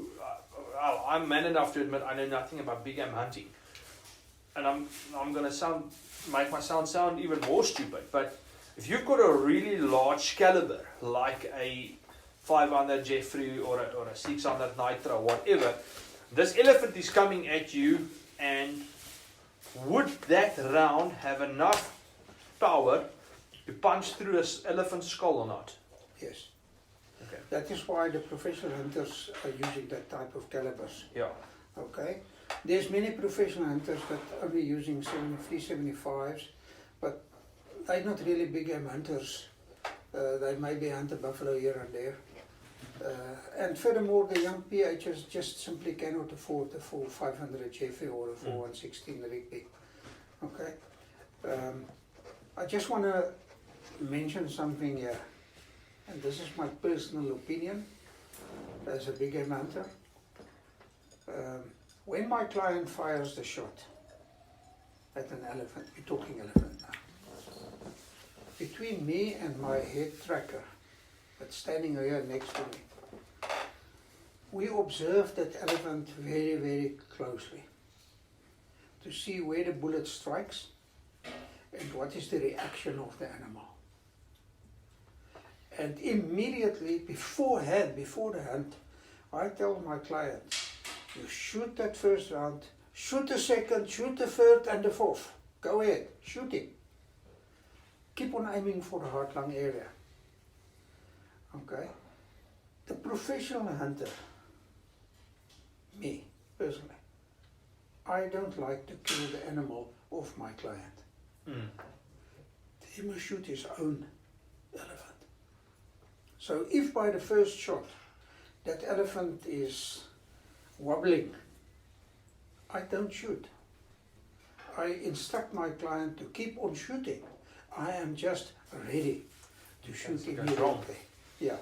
And if the charge is coming, then the professional hunter must kick in and do his thing. And I just want to say this. A lady client once asked me, she and her husband were both hunting elephant with me, and she said, listen, she was very worried about her husband. She said, is this dangerous? What can happen? And I said to her, lady, yes. During an elephant hunt, if something goes wrong, it normally goes very wrong. She said to me, what is very wrong? I said to her, flat bodies. Because it goes very wrong when it goes wrong. It's a few tons coming towards you. You mentioned in an earlier comment when that you hunted quite a bit of leopard. Yeah. And although I do not give myself out as a hunter by any means, I thoroughly enjoyed the books by Sir Peter Hathaway Capstick, the Death in the Long Grass, Death in Silent Places, that series. And there were quite a few stories in those books of how dangerous leopard hunting is. Can you maybe just like touch on that a little bit? Hunting leopard, your experience on it. Yes, I would like to comment as follows. You hunt a lion with a strong heart. You need a strong heart. You hunt a leopard with your brains. You need to outthink the leopard. You hunt an elephant on your feet. Why we say on the feet? Because an elephant hunting normally entails many kilometers of walking a day. I average some elephant hunts 30-55 kilometers a day. Doing a proper elephant hunt, not here in small concessions. I'm talking about in Mozambique or massive areas. So you walk yourself to a standstill. The leopard is an extremely intelligent animal. You need to make your plan very carefully, the way you're going to put your blind, the way you're going to hang the meat, the wind, the direction the leopard will approach the blind. All those things you have to take into consideration, as well as the direction that the leopard will run away if he smells something or whatever. So it's a brain thing. But when the leopard is wounded, yes, it's extremely dangerous. When you follow up leopard, normally when you pick him up, the charge already in the process is coming for you. It's like a flash. Yeah. Okay, so yes, it is dangerous. It's very dangerous. You can get very badly mauled. Normally, very few people get killed. The elephant will kill you. Lion will bite you to pieces and perhaps kill you. But the leopard, it's dangerous. It's dangerous stuff. All dangerous game is dangerous. Even a bushbuck is a dangerous animal to hunt when you corner him and he's wounded. Or a gemsbok. For the sake of the listeners, you made an interesting point now, where a leopard will maul you, but it will not necessarily kill you. But a lion will just rip you to pieces. Yes. So the leopard will attack you or maul you. If you say mauling, what would the leopard then do differently than, for example, a lion? You see, the leopard will normally, when he jumps at you, he will come for your skull. He bite. The hind legs come up, and that is what really doing the damage. It will hook your stomach open. Where the leopard, the lion will get on top of you and just bite and bite, and you can imagine that animal biting you to death. Okay. And the elephant charging you, once the elephant gets to you, you're gone. I mean, it's going to kneel on you, it's going to hit you with the tusks, throw you around with the trunk, I left. I had a very good friend. He worked in a Kruger National Park and he was killed by elephant. And he was an experienced man. A guy with the name of Sam Foley, also a Recce, ex-Recce, one Recce. And he died of an elephant, guided a photographic with a lady. And an elephant came from the side that he never saw. A cow. So yeah, it's big game hunting is dangerous hunting, and professional hunters must know what they're doing when they go for big game hunting. If you big game, you're out with a client, so you had your rifle. Did you ever carry some form of a backup weapon, a handgun, a knife? I would assume is pretty obvious because it's a tool in that sense. But anything else that you would carry with you, a larger caliber handgun, something like that? Yes, when we hunt leopard and lion, I personally always carried a pistol. Okay, because if that leopard or lion is on top of you, you can always draw your pistol quickly and do a kill. Okay. Sorry, I'm going to interrupt you because it's relevant to your point you just made now. So you're falling on your back and you've got this cat on top of you. Yeah. And now you're obviously trying to fight this thing off you. You're drawing your handgun. And I know this is theoretical, this question. But would I be correct in assuming in a case like that, you're not looking, you're just getting that gun in there and you're just pulling that trigger as fast and as hard as you can, or is it? Throw lead. Yeah. Yeah. Luckily, I have not been in a position like that before. I think the best is to ask guys that have been mauled with a leopard before. Yeah. What happened in that dust and rolling around and kicking and shouting and so. The other question you ask about is backup guns. Yes, when I do elephant and buffalo, especially elephant, one of my packers is well trained in using firearms, and he always carried a second firearm. Yeah, it's a second guy. It's not Yeah, just yeah. not one backup. It's a second backup. He carries one. So if I am underneath a leopard or an elephant, he can shoot. Yeah. Because he knows how to shoot. Okay. Furthermore, the ammunition that we carry for hunting such animals, I carried my gun belt, like we call it, and there's normally about 20 rounds in there. Okay, all solid blunt nose. And then my tracker also has a gun belt, carrying the same amount of ammunition. Wherever I go, that guy is right next to me. I just want that. I want that rifle. If you have a stoppage or a problem, I just want to take the rifle from him and carry on shooting. Or if I run out of ammunition, he's got some extra, and he's well trained, that guy. He will stand ready to hand ammunition. No. And that's a big thing about big game hunting. It's another thing, and me and Nico have discussed it a lot, even in pistol shooting. What I, even up to tonight, don't understand from some big game hunters, or some hunters, I say some. When you have a stoppage, why do you have to look down at your rifle? Same with pistol shooting, and then combat here in the cities.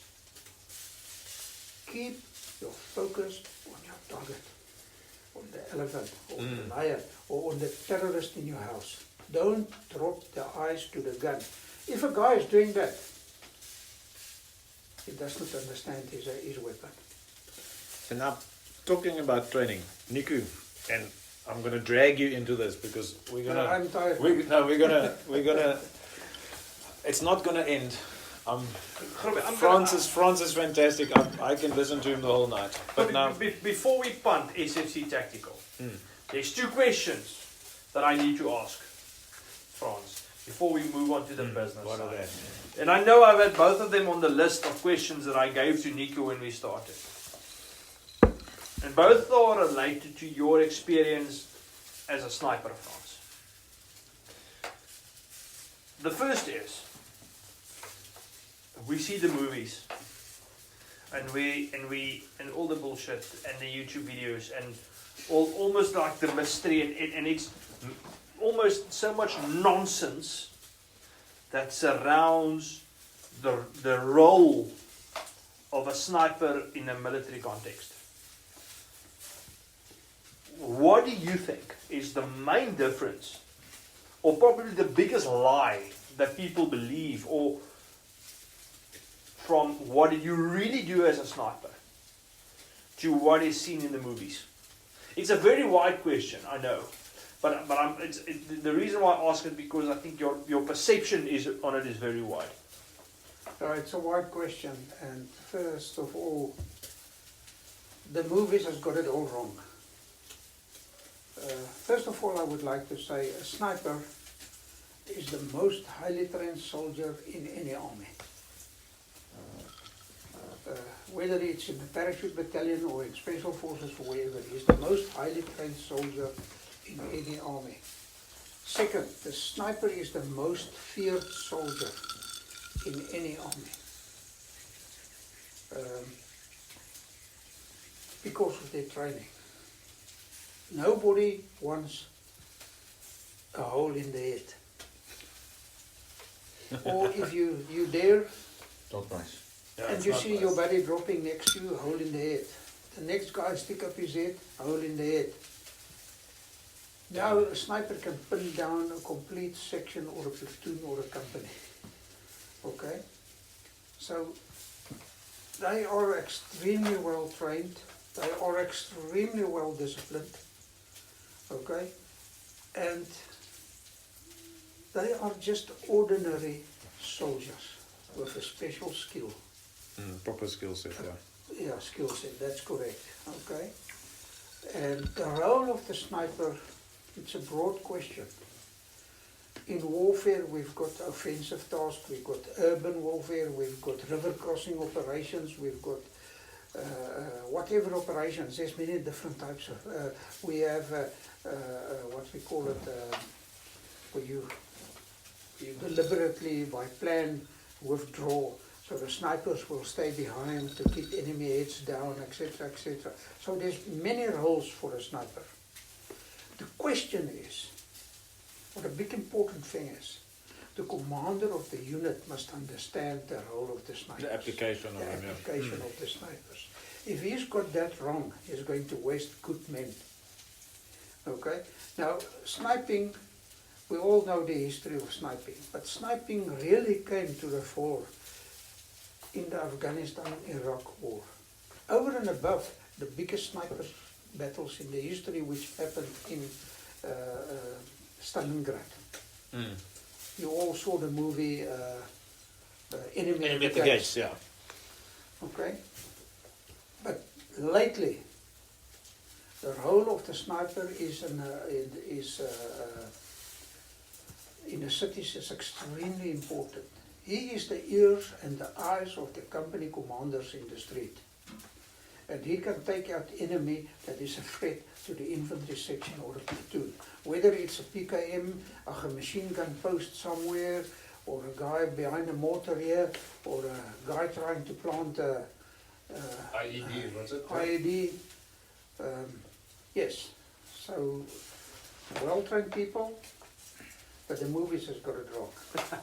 And my very last question that I'm handing over to Grobbe, this is a stupid question, but I do think there are people like me that's curious about it, and I think there are some people that joke about it, but so you're lying there in the op, you've been there for a day or two, you're lying quietly, you're set up, and now you need to go number 2.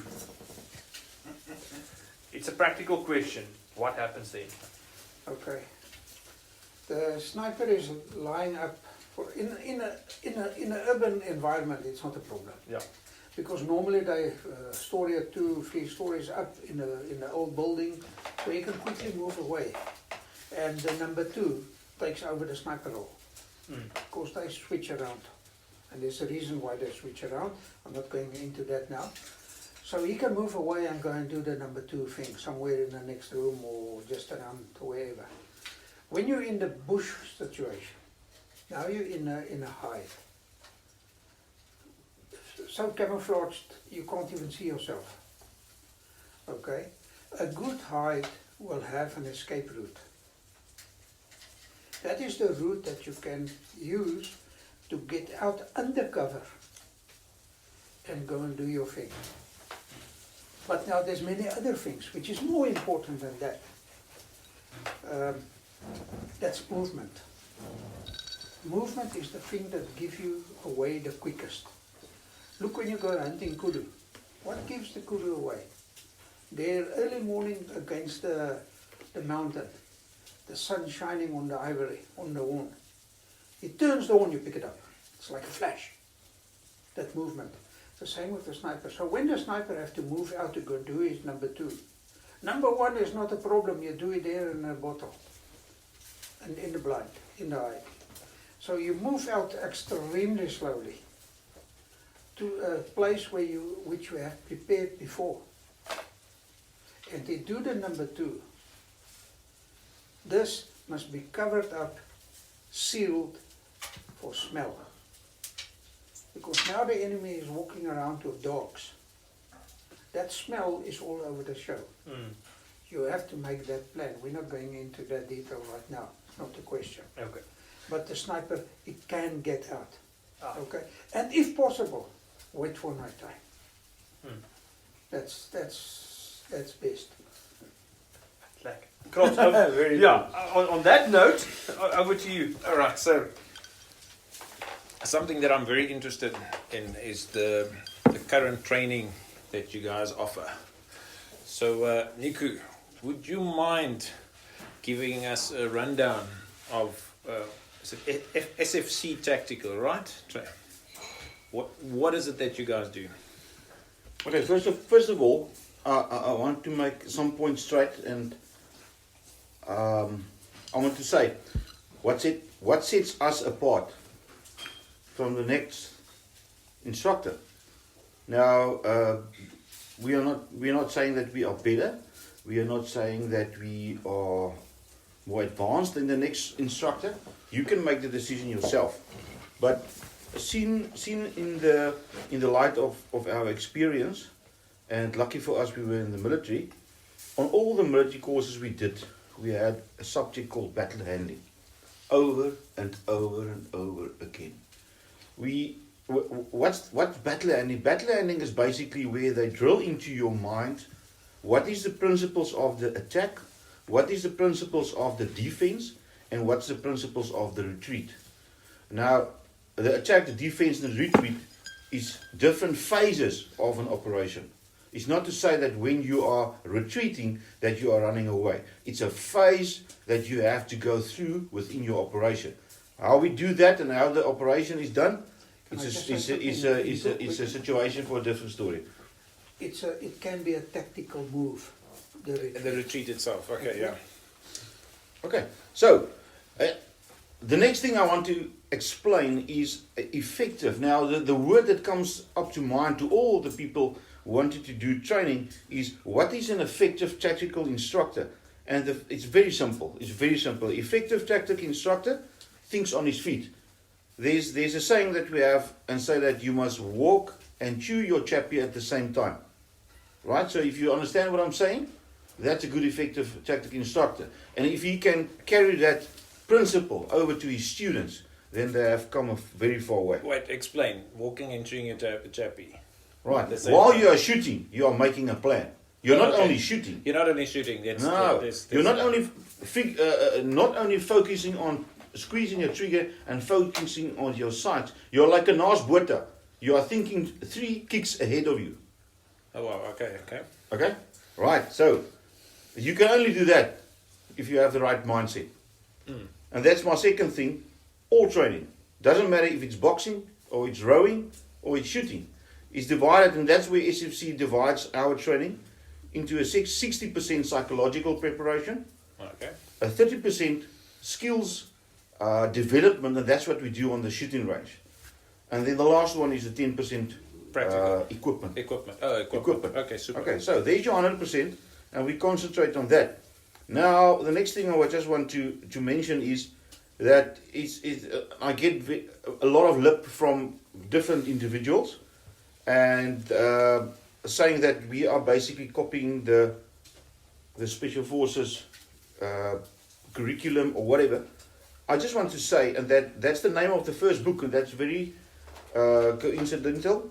Night belongs to us. Why is that important that we understand this? And we need to survive in the night. Why? Because 90% of the attacks are during the night. So why are we training only during the day? Just a question I'm asking. If you want to do training, you must be able to perform in the night better than in the day. So just to, this is gonna be a silly question. Now, I see it, and we've discussed it a little bit. Like, I want to come do your training, but for the pure practical reason, I'm a hunter, and two, the way I understand it, and you guys must correct me if I'm wrong. If I train with you guys for extreme distances, and I need to know my platform, like you said, 60% is a psychological element of it. So if I come and do your training, I suspect that I would come out a much more proficient hunter. Just because of would you call it the same skill set application, or is your training more geared to other people? Yes, you are right. You as a hunter will benefit as well in terms of shot placement.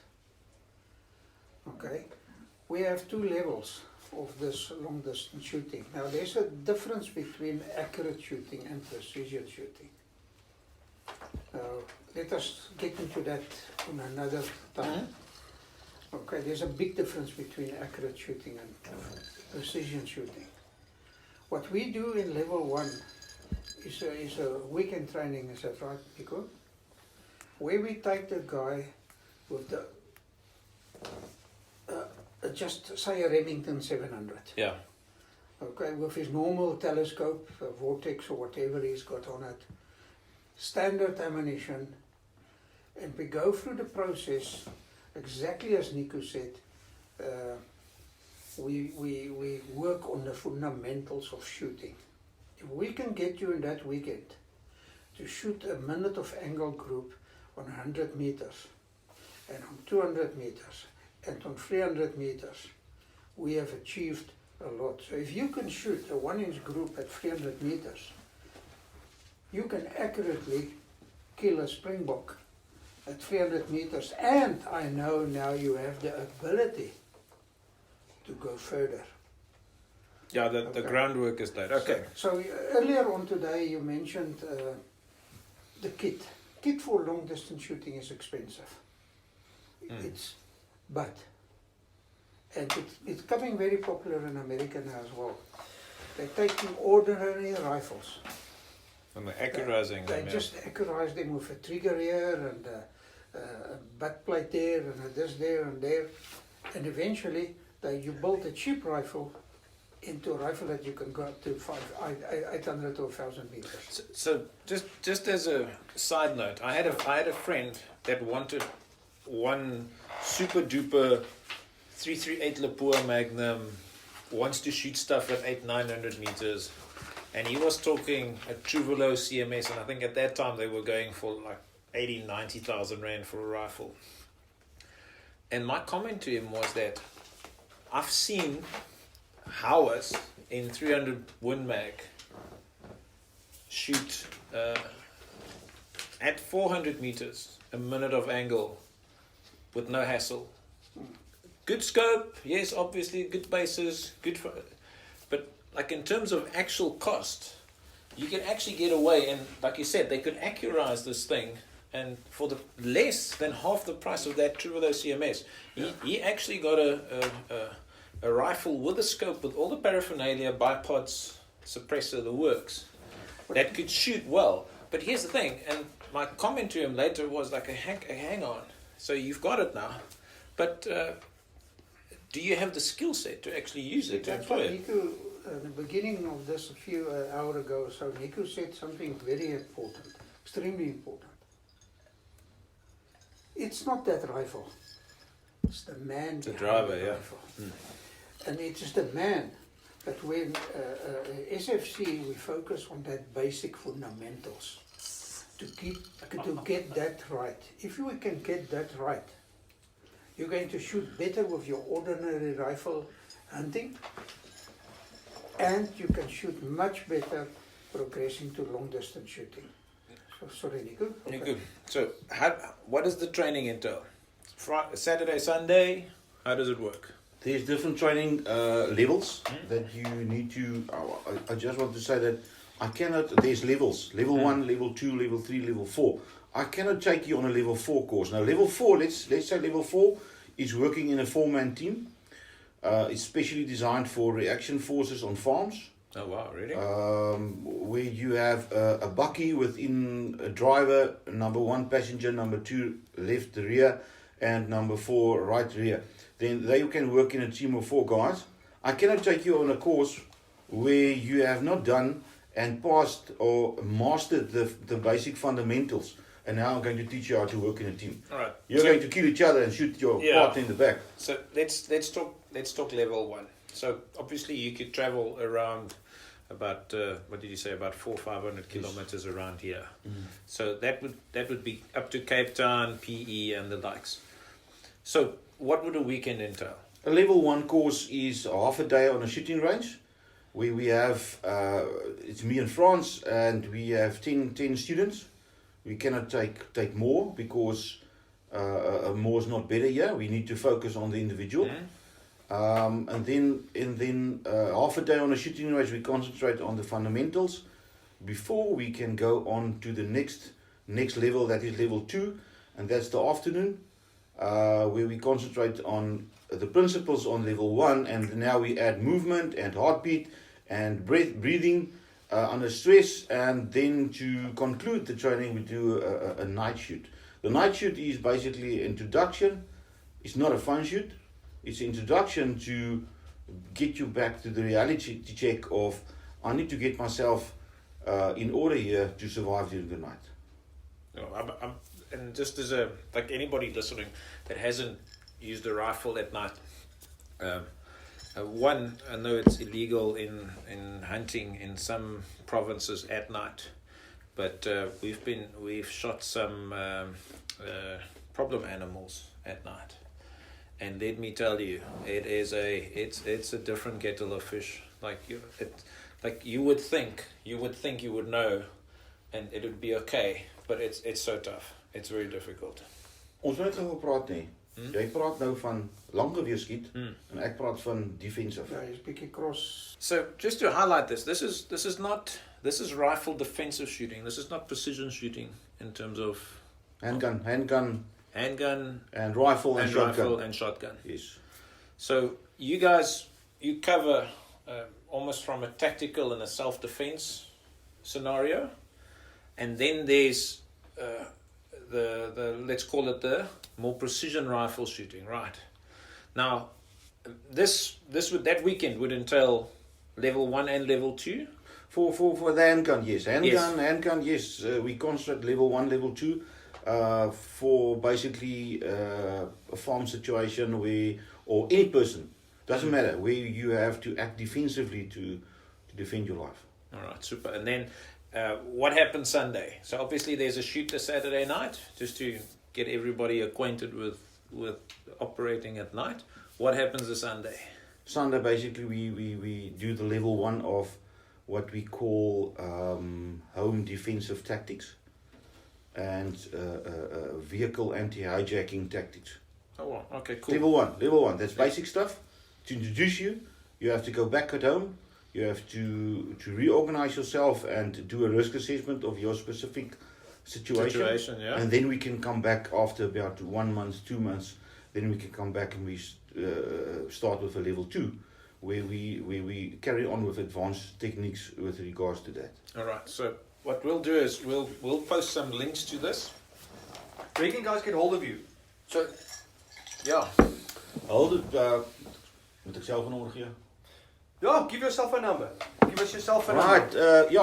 If you have any questions, you can phone me on 063 693 1554. You can visit. I think the best, the easiest is we have Instagram. Instagram SFC Tactical Solutions. The first 2 letters are very important. Sierra Foxtrot Charlie SFC. Then we have a Facebook page with the same names, SFC Tactical Solutions, and we have a YouTube channel, SFC Tactical Solutions, and you will be able to get hold of us there. All right, super. So, but we'll publish this when we publish the podcast. We'll have this on our Facebook page and all that. All right, so there's 4 levels. Four levels.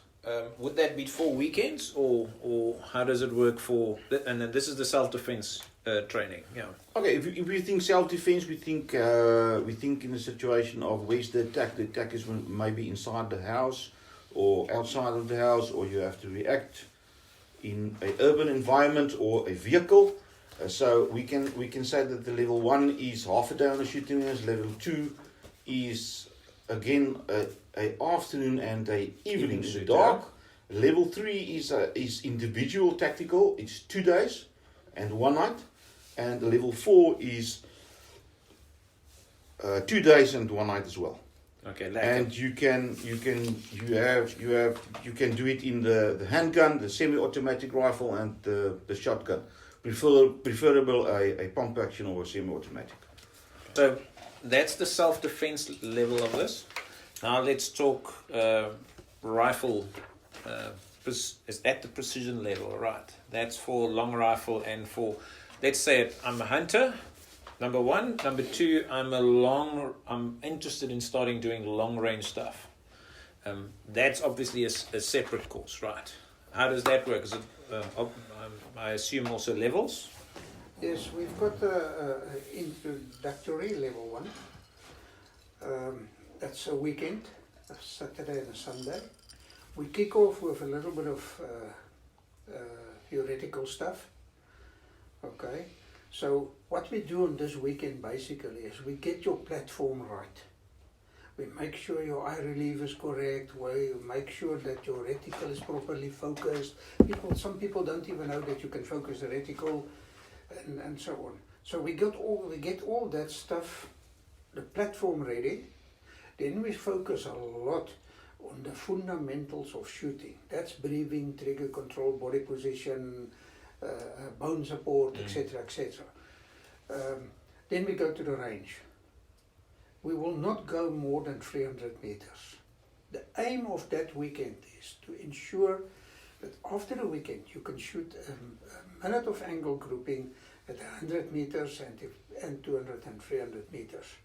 Okay, because if you can shoot a minute of angle grouping at 100 meters, then you as the shot, you've got the capability of doing a 10-inch group at 1,000 meters.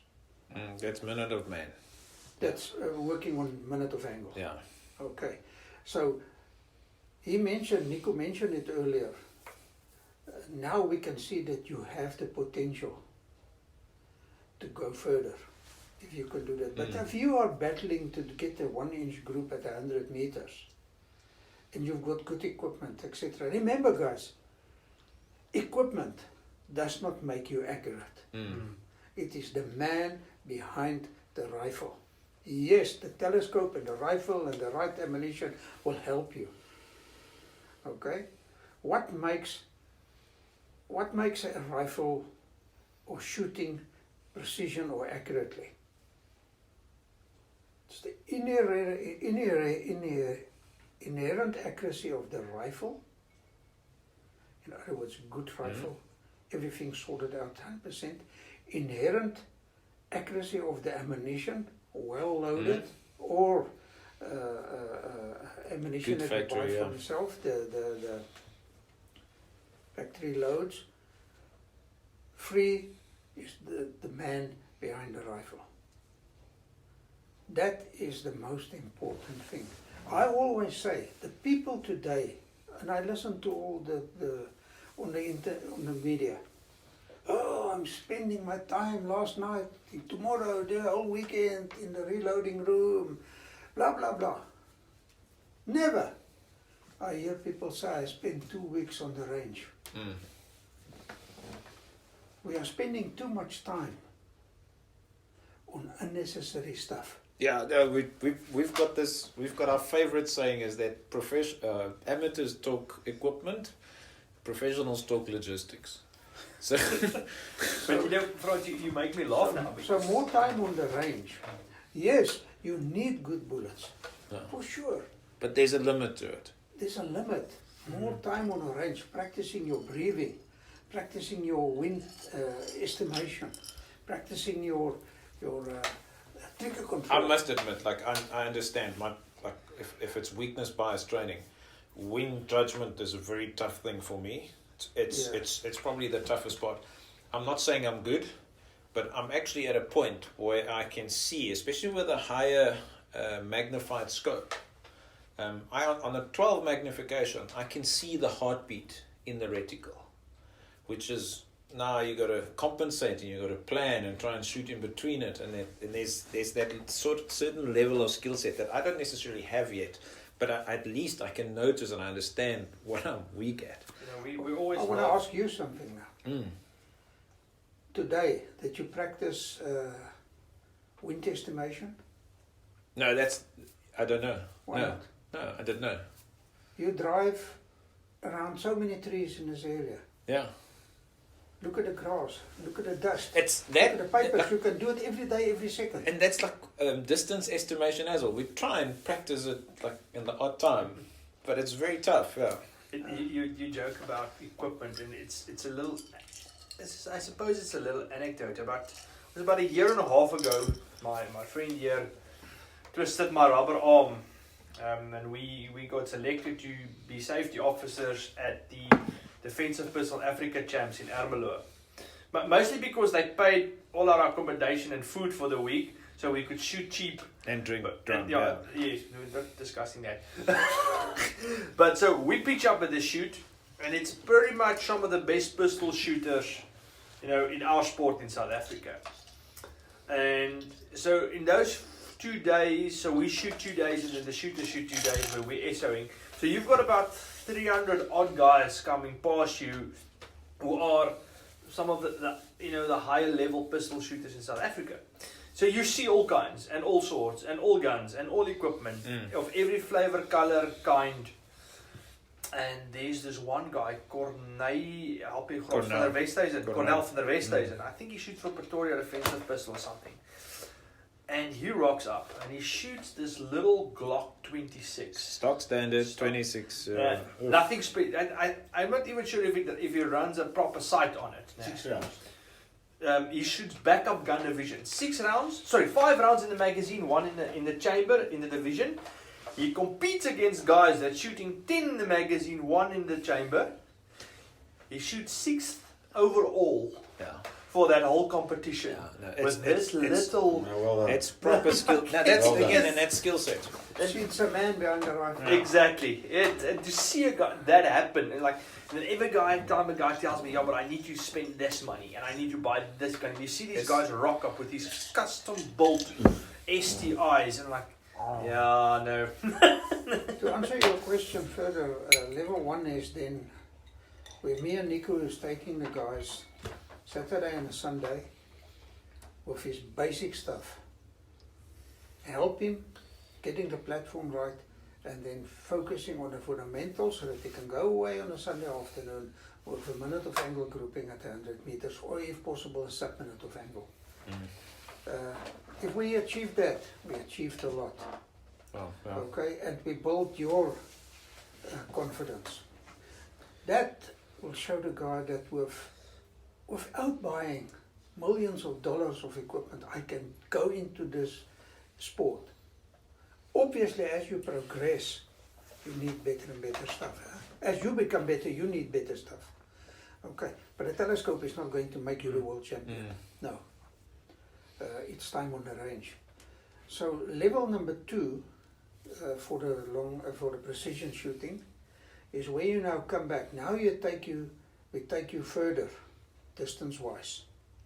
Now we're going to focus on more detail into the fundamentals of shooting, into judging the wind, reading the wind, reading mirage, because mirage is the best way to understand wind. Oh, that's Okay. true. Yeah. Very few people know how to use that. Okay, what to do with the scope when trying to reach mirage.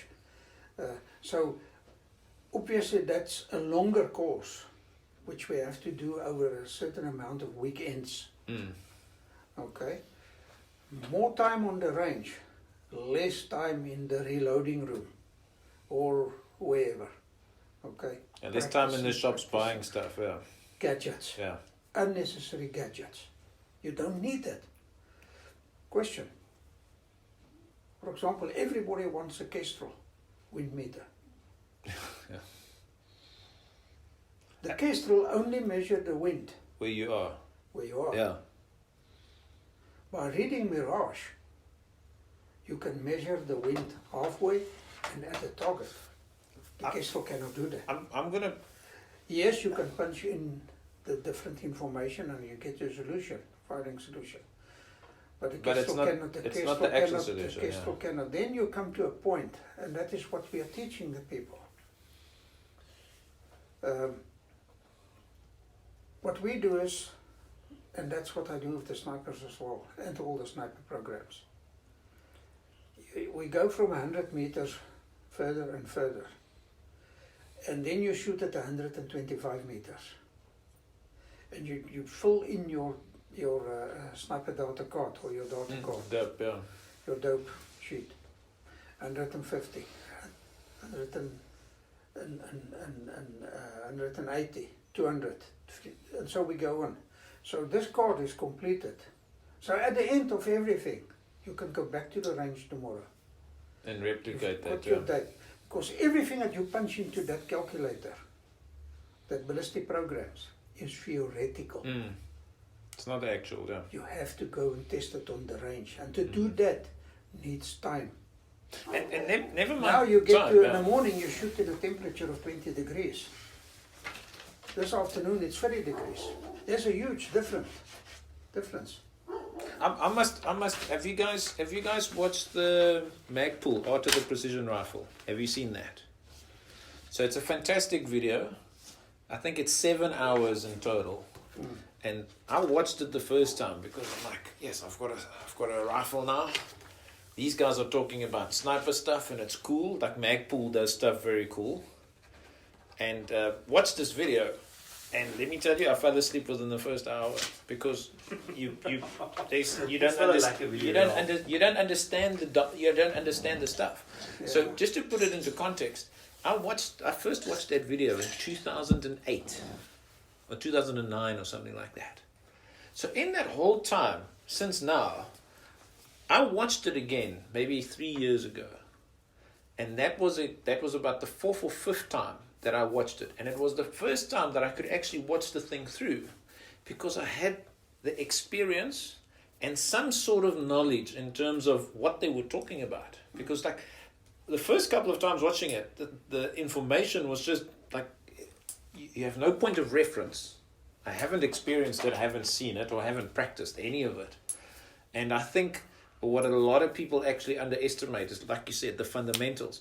And it's one of those things, I'm really irritated with myself, not making a bigger effort to getting almost professional training rather earlier in my shooting, let's call it my amateur shooting career, so that it wasn't wasted time until now. Because yes, you know how many times you go to the range, you need to figure something out, and then you shoot, it's a windy day, and then you no, can't shoot, it's windy today.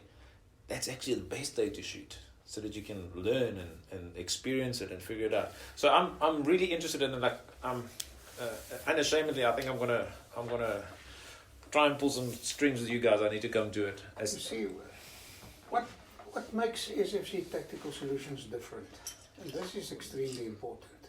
Nico mentioned our background. We're both instructors, and we all know the Army instructors, they train good instructors.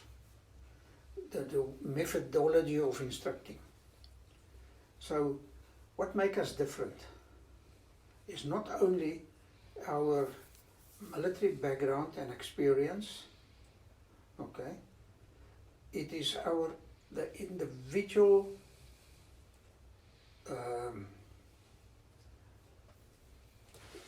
every guy on the range get individual attention from us. We even go so far on the precision shooting exercises. We video your shots time by time.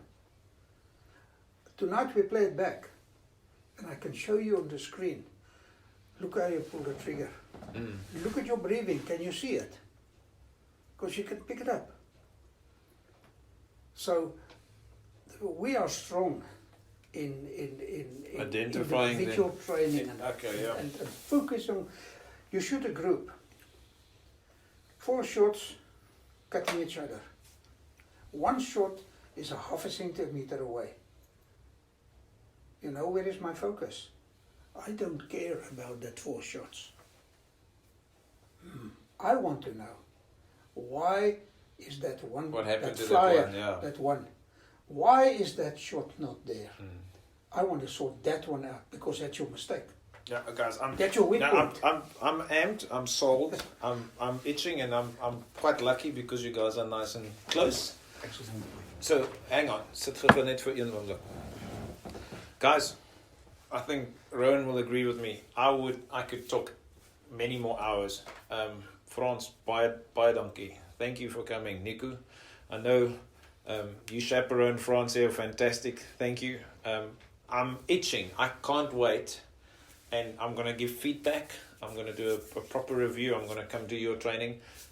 We'll publish all the info needed to figure out if somebody wants to know what the training cost, what it entails, when it happens. We'll publish all of it. Big thanks for coming out. Thanks for taking the time. Yeah.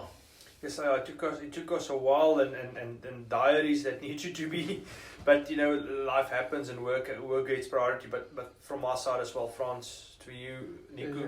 I know you guys were a little bit hesitant, not knowing what you were letting yourselves into. I hope we didn't let you guys down, and you're comfortable with everything that we spoke about tonight. And Yeah, and thank again, you. Yeah, again, super thanks. Guys, we'll also publish, I think the second book is coming out. We'll publish info on the first book where you can get it. It's, like I said, very insightful. We'll do a proper intro in terms of what we wanted to achieve about this. But yeah, Musa, thanks. This is awesome. Like I said, I can braai many nights. I'm excited to see what the training you guys offer. Yeah, thank you again. Can I just mention one last thing from my side? Yes, Me and Nico is working on a course which is very close to my heart as well, and that's called it's a specialized hunting, bushcraft, tracking, survival course. Oh, wow. Yeah. This is a long term. It's over a few weeks.